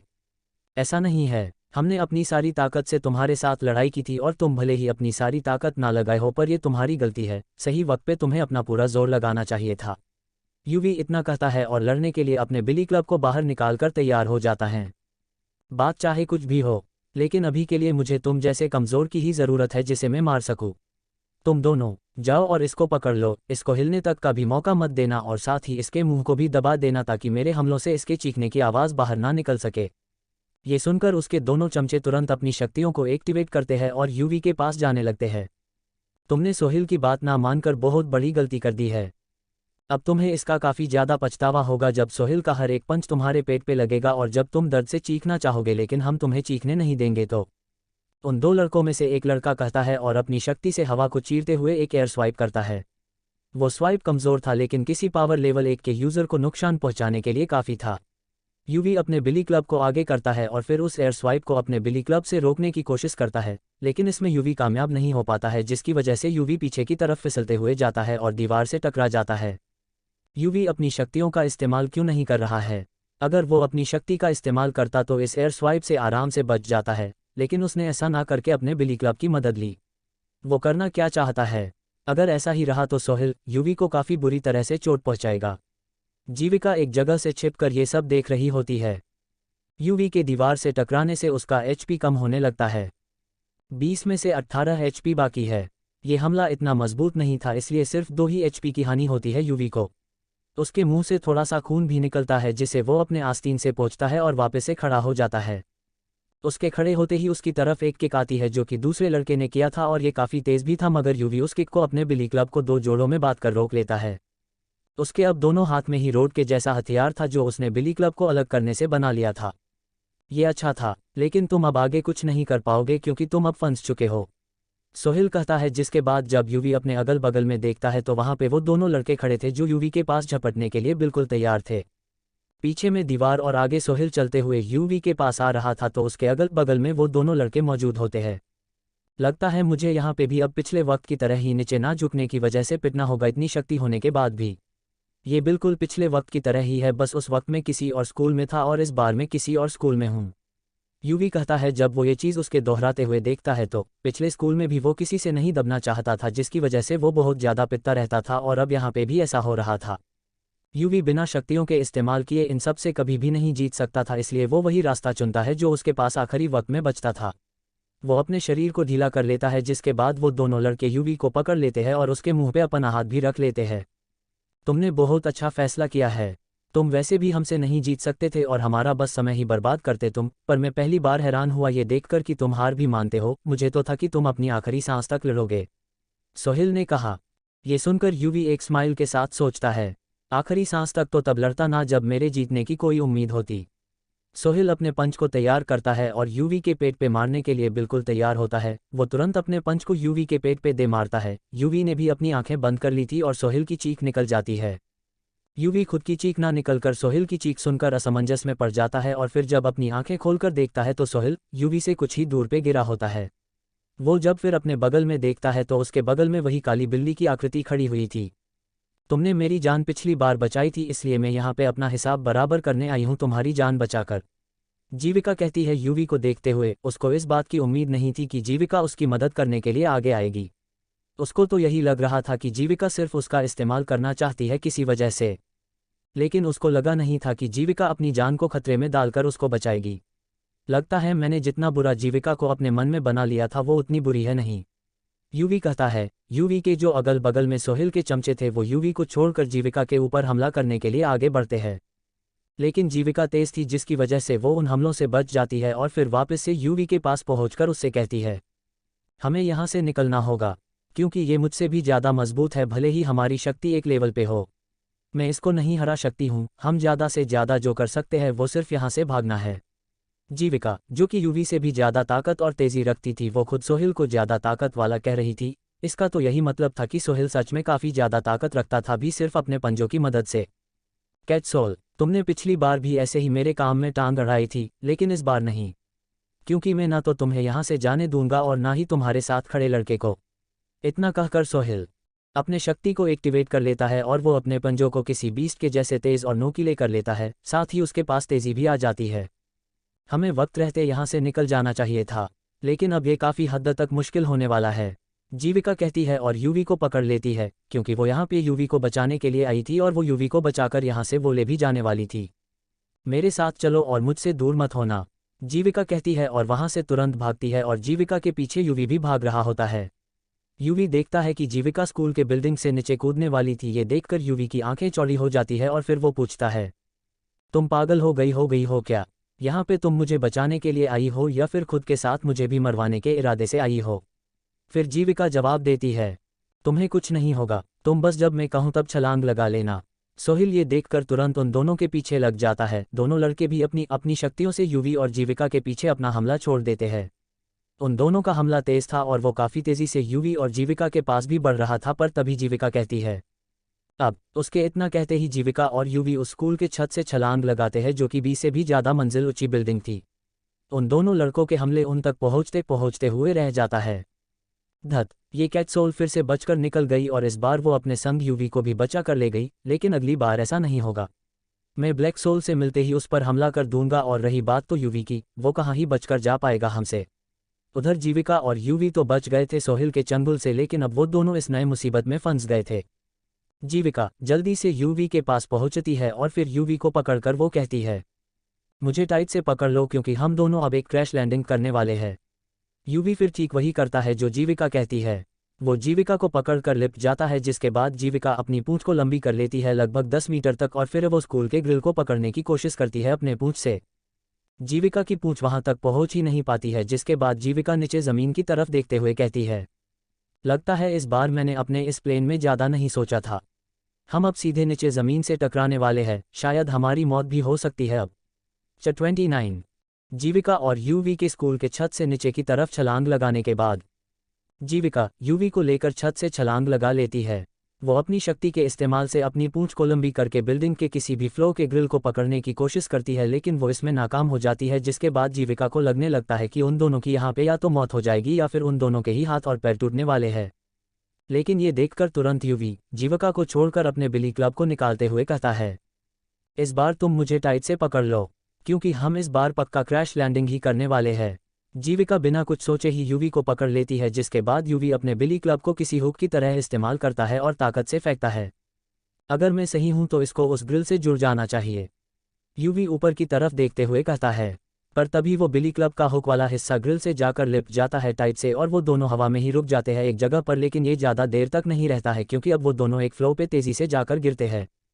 उन दोनों के गिरने की वजह से 10th फ्लो पे एक तेज़ की आवाज़ होती है। मुझे पता नहीं था कि इतना ज़्यादा बुरा क्रैश लैंडिंग होगा हमारा। खैर, कम से कम हमारी हड्डियाँ तो सही सलामत है, यही बहुत बड़ी बात है, यूवी खड़ा होते हुए कहता है। उसका शरीर मजबूत था, इसलिए उसको ज़्यादा कुछ नहीं होता। लेकिन फिर जब वो जीविका को देखता है तो जीविका के हाथ पे कट के निशान बन गए थे और उसका वो ड्रेस भी हल्का फुल्का फट सा चुका था। ये तब हुआ था वो दोनों ग्रिल के ऊपर के मजबूत कांच से टकराए थे। वो कांच काफ़ी मजबूत था, लेकिन उसको तोड़कर वो दोनों 10th फ्लोर पे आ चुके थे। ये कैसे आवाज़ थी? क्या बाहर में कुछ है? कहीं ये कोई चोर तो नहीं है?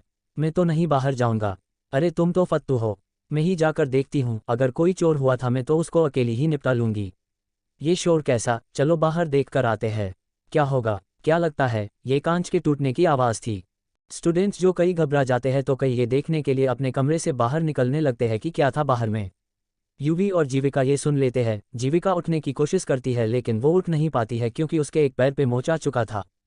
हमें यहाँ से निकलना होगा, तुम फिक्र मत करो, मैं तुम्हें किसी सुरक्षित जगह पे ले चलता हूँ, और साथ ही में भी। यूवी जीविका को अपने कंधे पे उठाते हुए कहता है। पर हम जाएंगे कहाँ? जीविका पूछती है, जिसका जवाब देते हुए वहाँ से यूवी तुरंत निकलता है। वहीं पे जहाँ तुम और मैं दोनों ही सुरक्षित होंगे। इतना कहकर वो जल्दी से भागते हुए उस फ्लो पे आ जाता है जहाँ पे यूवी का कमरा था। यूवी तुरंत कमरे का दरवाज़ा खोलता है और अंदर पहुँचता है, जहाँ पे पहले से ही मयंक और ओम मौजूद थे और दोनों किसी बात पर झगड़ रहे थे। मैं आ गया, यूवी कहता है और जीविका को अपने बिस्तर पे लेटा देता है। ओम और मयंक की नज़र अभी तक जीविका पे नहीं गई थी, और ना ही ओम ने अपने शक्ति से किसी और को भी कमरे में आते हुए देखने की कोशिश की थी। ठीक है, मैं ज़रा इस ओम से निपट लूँ, फिर तुझसे बात करूँगा। ये सुनकर यूवी जीविका को देखता है और फिर कहता है, वैसे ये फर्स्ट एड किट कहाँ पे है? यूवी पूछता है, जिसके जवाब में मयंक कहता है, बेड के नीचे होगा, ज़रा ठीक से देख। पर तभी ओम और मयंक को किसी लड़की की आवाज़ सुनाई देती है। क्या तुम्हारे रूममेट ऐसे ही लड़ते झगड़ते रहते हैं? ये दोनों कितना शोर करते हैं। हाँ तुम कह सकती हो, लेकिन रोज़ नहीं, सिर्फ कभी कभार ही ये दोनों ऐसे लड़ते झगड़ते हैं।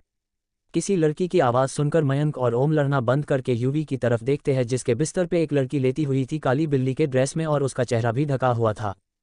क्या ये कोई इंसानी भाषा बोलने वाली बीस्ट है? मयंक अपनी आंखें चौड़ी करते हुए धीरे से कहता है, जिसके बाद ओम मयंक को बताता है, जो कि मयंक के चंगुल में फंसा हुआ था। ये कोई बीस्ट नहीं है, बल्कि ये तो एक असली और शुद्ध लड़की है। मैं इसकी ऑरा को देख सकता हूँ। मयंक तुरंत ओम के गर्दन को छोड़ता है, जो कि वो अपने बाजुओं के बीच में दबा कर रखा हुआ था, और वो यूवी के बगल में जाकर खड़ा हो जाता है। ये वही है जिसके बारे में मैंने तुम दोनों को बताया था, जो एक पेड़ से दूसरे पेड़ पे काफ़ी तेज़ी से छलांग लगाते हुए जा रही थी। तुम दोनों ने मेरा वो वहम कहा था, लेकिन ये सच में है, और साथ ही इसने मेरी मदद भी की सोहेल से बचने में। यूवी कहता है। वो सोहेल का नाम जैसे ही लेता है, वैसे ही मयंक अपनी आंखें सिकोड़ लेता है और उससे पूछता है, सोहेल, सोहेल ने क्या किया अब? वो तो तुझे जानता भी नहीं है, और ना ही वो ये जानता है कि तू हम दोनों के साथ ही रहता है। उसने इस बार तुझे क्यों अपना टारगेट बनाया है?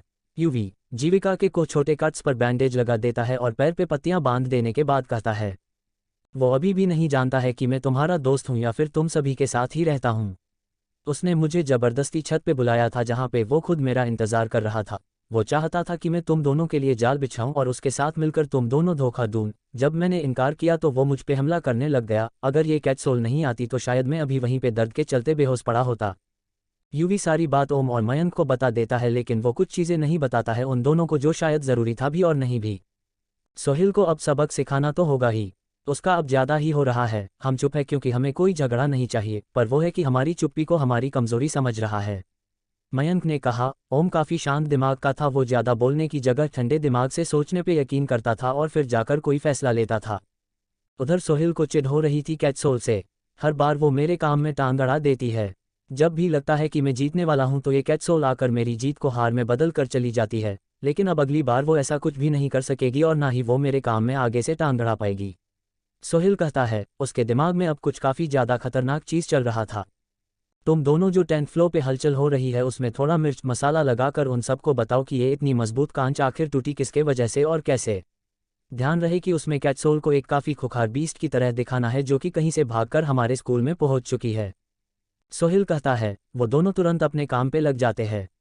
वहीं पे 10th फ्लोर पे हल्ला हो गया था क्योंकि जो कांच टूटा था उसमें कुछ कुछ कांच के टुकड़ों में खून भी लगा हुआ था जिसका रंग इंसानों के खून से अलग थी। एक लड़का जिसके पास सूंघने की शक्ति होती है और जो कुछ भी सूंघ कर ये बता सकता था कि ये किस चीज़ का खून और ये कोई बीस्ट का खून है या फिर किसी इंसान का।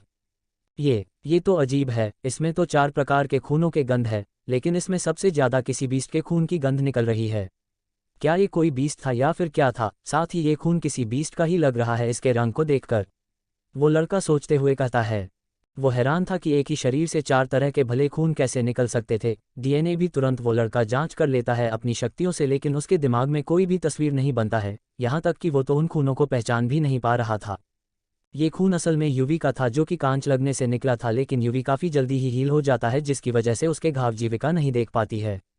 यूवी के खून में 4 तरह के खून और डीएनए थे जिसको पहचानना उस पावर लेवल 6 के यूज़र तक के लिए भी काफ़ी ज़्यादा मुश्किल काम था। लेकिन फिर वो बाद में एक फैसले पे आता है और कहता है बाकी सभी स्टूडेंट्स जो कि उसका ही कुछ कहने का इंतज़ार कर रहे होते हैं, ये किसी तरह के बीस्ट का खून है। रंग से और डीएनए से मुझे यही पता चला है। जब वो सभी स्टूडेंट्स सुनते हैं कि ये किसी बीस्ट का खून है तो वो सभी यहाँ पे अब इनसिक्योर महसूस करने लगते हैं। बीस्ट का खून, कहीं ये वही बीस्ट तो नहीं है जो बीस्ट ने उस लड़के को मारा था? अगर वो ऐसे ही खुला है अभी तक तो हम सभी की जान काफ़ी ज़्यादा बड़ी खतरे में है। 2 लड़कियां आपस में कहती है और उनकी आंखों में वो डर साफ साफ दिखाई भी रहा था। ये लड़कियां वही थी जिसने यूवी के मारे गए लड़के को बिल्डिंग के पीछे देखे थे वहां पर, लेकिन तभी सोहिल के दोनों चमचे भी आ जाते हैं और काफ़ी ज़्यादा डरते हुए कहते हैं वो बीस्ट छत से छलांग लगाकर अचानक से कहीं पे गायब हो गया है। मैंने उस बीस्ट को खुद देखा था, वो बड़ी काली बिल्ली की तरह है और वो बीस्ट काफ़ी ज़्यादा तेज़ भी है।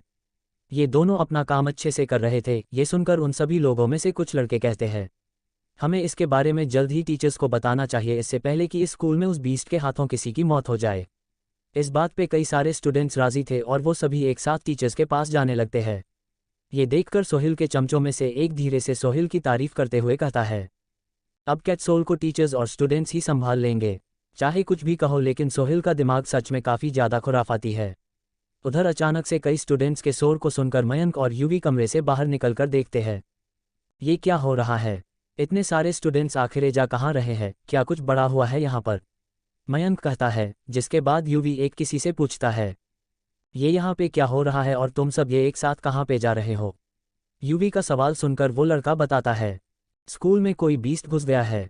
वो बीस्ट 10th फ्लोर पे नजर आया था और साथ ही स्कूल के छत पर भी, इसलिए हम सब एक साथ मिलकर टीचर्स को ये इन्फॉर्म करने के लिए जा रहे हैं। CH30 जीविका को यूवी अपने कमरे में ले आने के बाद मयंक, यूवी और ओम के साथ जीविका को काफ़ी शोर सुनाई देता है गलियारे में, जिस वजह यूवी और मयंक बाहर निकलकर देखते हैं तो उन्हें कई सारे स्टूडेंट्स कहीं पे जाते हुए दिखाई देते हैं। यूवी उन स्टूडेंट्स में से एक स्टूडेंट को रोकता है और उससे पूछता है कि वो सब ये इतनी भीड़ लगाकर कहाँ पे जा रहे हैं, तो वो स्टूडेंट यूवी को बताता है कि उन्हें कोई बिल्ली की तरह बीस्ट दिखाई दी है जिसके बारे में वो सब टीचर्स को इन्फॉर्म करने लिए जा रहे हैं। बीस्ट, कहीं तुम ये 10th फ्लोर की तो बात नहीं कर रहे हो? यूवी झट से पूछता है, जिसके बाद वो लड़का जवाब देता है हाँ, 10th फ्लोर के ही कांच को तोड़कर वो बीस्ट इस कैंपस में घुस चुकी है। मैं अब जाता हूँ क्योंकि वो बीस्ट कभी भी हमला कर सकती है। अगर मेरी मानो तो तुम भी हमारे साथ आ जाओ क्योंकि वो बेस्ट कब किस पे हमला कर दे ये किसी को भी नहीं पता है, वो लड़का यूवी और मयंक को बताते हुए कहता है। जिसके बाद यूवी और मयंक एक दूसरे का चेहरा देखते हैं और उस लड़के को बिना कोई जवाब दिए ही कमरे के अंदर जाकर दरवाज़ा बंद कर देते हैं। अजीब लोग हैं, मैंने तो इनके बारे में सोचते हुए ये पूछा था और ये सब मेरे मुंह पे ही दरवाज़ा बंद करके चले गए। खैर मुझे क्या, मुझे तो बस उन्हें चेतावनी देनी थी, आगे जो होगा वो उनके साथ होगा, मैं तो इन सभी के साथ रहूँगा। ओए, कहाँ रह गया? जल्दी आ जा, यहाँ पे बहुत खतरा है भाई। उन लड़कों के समूह से आवाज़ आती है जो उस लड़के को बुला रहे होते हैं जिसे यूवी ने रोका था। हाँ अभी आया, वो लड़का कहता है और भागते हुए उन लोगों के साथ मिल जाता है। वहाँ कमरे के अंदर यूवी जीविका के पास पहुंचकर उसको और बाकियों को बताता है सोहिल ने बहुत बड़ी गड़बड़ कर दी है। उसने बाकियों को कैटसोल को किसी खतरनाक बीस्ट की तरह बताया है। बाकियों को हम 10th फ्लोर पे मुश्किल से बचकर गिरे थे जिसकी वजह से वो कान्हक टूट गया था और वो सब उस चीज़ को देखकर समझ रहे हैं कि ये काम किसी बीस्ट का है। कैटसोल, तुम्हारा यहाँ पे अब ज़्यादा देर तक रहना काफ़ी ज़्यादा खतरनाक होगा। अगर तुम्हें बचना है इस चीज़ से तो तुम्हें अपने इस सूट को उतार कर नॉर्मल स्टूडेंट की तरह रहना होगा, क्योंकि वो सब टीचर्स को ये इन्फॉर्म करने जा रहे हैं और टीचर्स इतने सारे स्टूडेंट्स को देखकर कुछ कुछ तो ज़रूर करेंगे ही। तुम्हें बिना इस सूट के रहना होगा क्योंकि अगर किसी ने देख लिए तुम्हें इस सूट को पहने हुए तो वो तुम्हें बीस्ट समझकर मार भी सकते हैं। यूवी कहता है। 4 सोहेल का बच्चा, उसने मुझे अब किस मुसीबत में डाल दिया। जीविका मन ही मन सोहेल को गालियां देती हुई कहती है। ओम शांति से अपने बिस्तर पे लेटा हुआ था जबकि मयंक ब्लैक सोल को देखना चाहता था। वो ये देखना चाहता था कि आखिर इस नकाब के पीछे है तो है कौन। यूवी बिल्कुल सही बोल रहा है। तुम्हें अपने इस नकाब को अब कुछ दिन के लिए हटाना होगा ताकि तुम सुरक्षित रह सको। अगर तुम बुरा ना मानो तो मैं तुम्हारी मदद कर सकता हूँ इस नकाब को हटाने में, मयंक कहता है और आगे बढ़ने लगता है जीविका के चेहरे से उसके नकाब को हटाने के लिए। लेकिन जैसे ही मयंक जीविका के नकाब को हाथ लगा पाता उससे पहले ही उसकी चीख निकल जाती है। मेरे नकाब को अगर दोबारा छूने की कोशिश की तुमने तो मैं तुम्हारा बहुत बुरी हालत कर दूंगी। जीविका मयंक का हाथ फेंकते हुए कहती है अपने एक हाथ से, जिसके बाद मयंक दर्द से कहता है अच्छा ठीक है, मैं नहीं हाथ लगाने की कोशिश करूंगा तुम्हारे नकाब को, लेकिन मेरा हाथ तो छोड़ दो, बहुत दर्द हो रहा है। जीविका फिर मयंक के हाथ को छोड़ देती है जिसके बाद मयंक जीविका से दूर होते हुए कहता है तुम तो सच में ही जंगली बिल्ली हो, ऐसे भी कोई हाथ हटता है क्या। जीविका को कोई फर्क नहीं पड़ता है, वो यूवी को देखकर उससे पूछती है तो अब मुझे क्या करना चाहिए। मैं नकाब निकालकर तुम सबको अपना चेहरा तो दिखाने से रही, इसलिए कोई और रास्ता बताओ अगर हो सके तो। ये सुनकर यूवी अपने ठुड्डी पे हाथ रखकर बैठ जाता है और कहता है मेरे ख्याल से मयंक कुछ बातें सही बोला है, तुम्हें अपने इस नकाब को पहनना बंद करना होगा जब तक ये बीस्ट वाली अफवाह नहीं टल जाती है। तुम्हें अभी के लिए हम तो गर्ल्स कैंपस में पहुंचा देंगे, लेकिन आगे क्या होगा वो तुम्हें देखना होगा और उन सभी चीज़ों को ध्यान में रखकर ही तुम्हें अपने इस नकाब का इस्तेमाल करना होगा। जीविका यूवी की बातों पर सहमत थी, इसलिए वो कहती है मैं अपने इस नकाब को पहनना तब तक के लिए बंद करूँ दूंगी जब तक ये अफवाह फैलना बंद नहीं हो जाती है। लेकिन मुझे मेरे कैंपस तक पहुंचाने में मदद करो, मैं चलने लायक नहीं हूं अभी क्योंकि पैर में मोच आ गई है। तुम इसकी फिक्र मत करो, हम तुम्हें तुम्हारे कैंपस तक पहुंचा देंगे, यूवी कहता है और फिर मयंक की तरफ और ओम को देखता है। उधर सब स्टूडेंट्स एक काफ़ी ज़्यादा बड़ी भीड़ के साथ फर्स्ट ईयर बिल्डिंग के बाहर खड़े हो जाते हैं, काफ़ी ज़्यादा आवाज़ भी करने लगते हैं। ये शोर सुनकर डेनी एक गार्ड को कहते हैं ज़रा देख कर आना कि ये बच्चे कैसा शोर कर रहे हैं और क्यों कर रहे हैं। अगर कोई बड़ी बात होगी तो मुझे आकर इन्फॉर्म करो। क्या होने वाला है अब आगे, क्या करेंगे डेनी इन स्टूडेंट्स की इस बीस्ट वाली बात को सुनकर। डेनी सर उस बीस्ट को पकड़ने की कोशिश करेंगे या फिर नहीं, क्या होगा जीविका के साथ और क्या करेगा सोहेल अब आगे, जानने के लिए बने रहिए मेरे साथ सिर्फ पॉकेट नॉवल ऐप पर। Join the Telegram channel, link in description, subscribe now.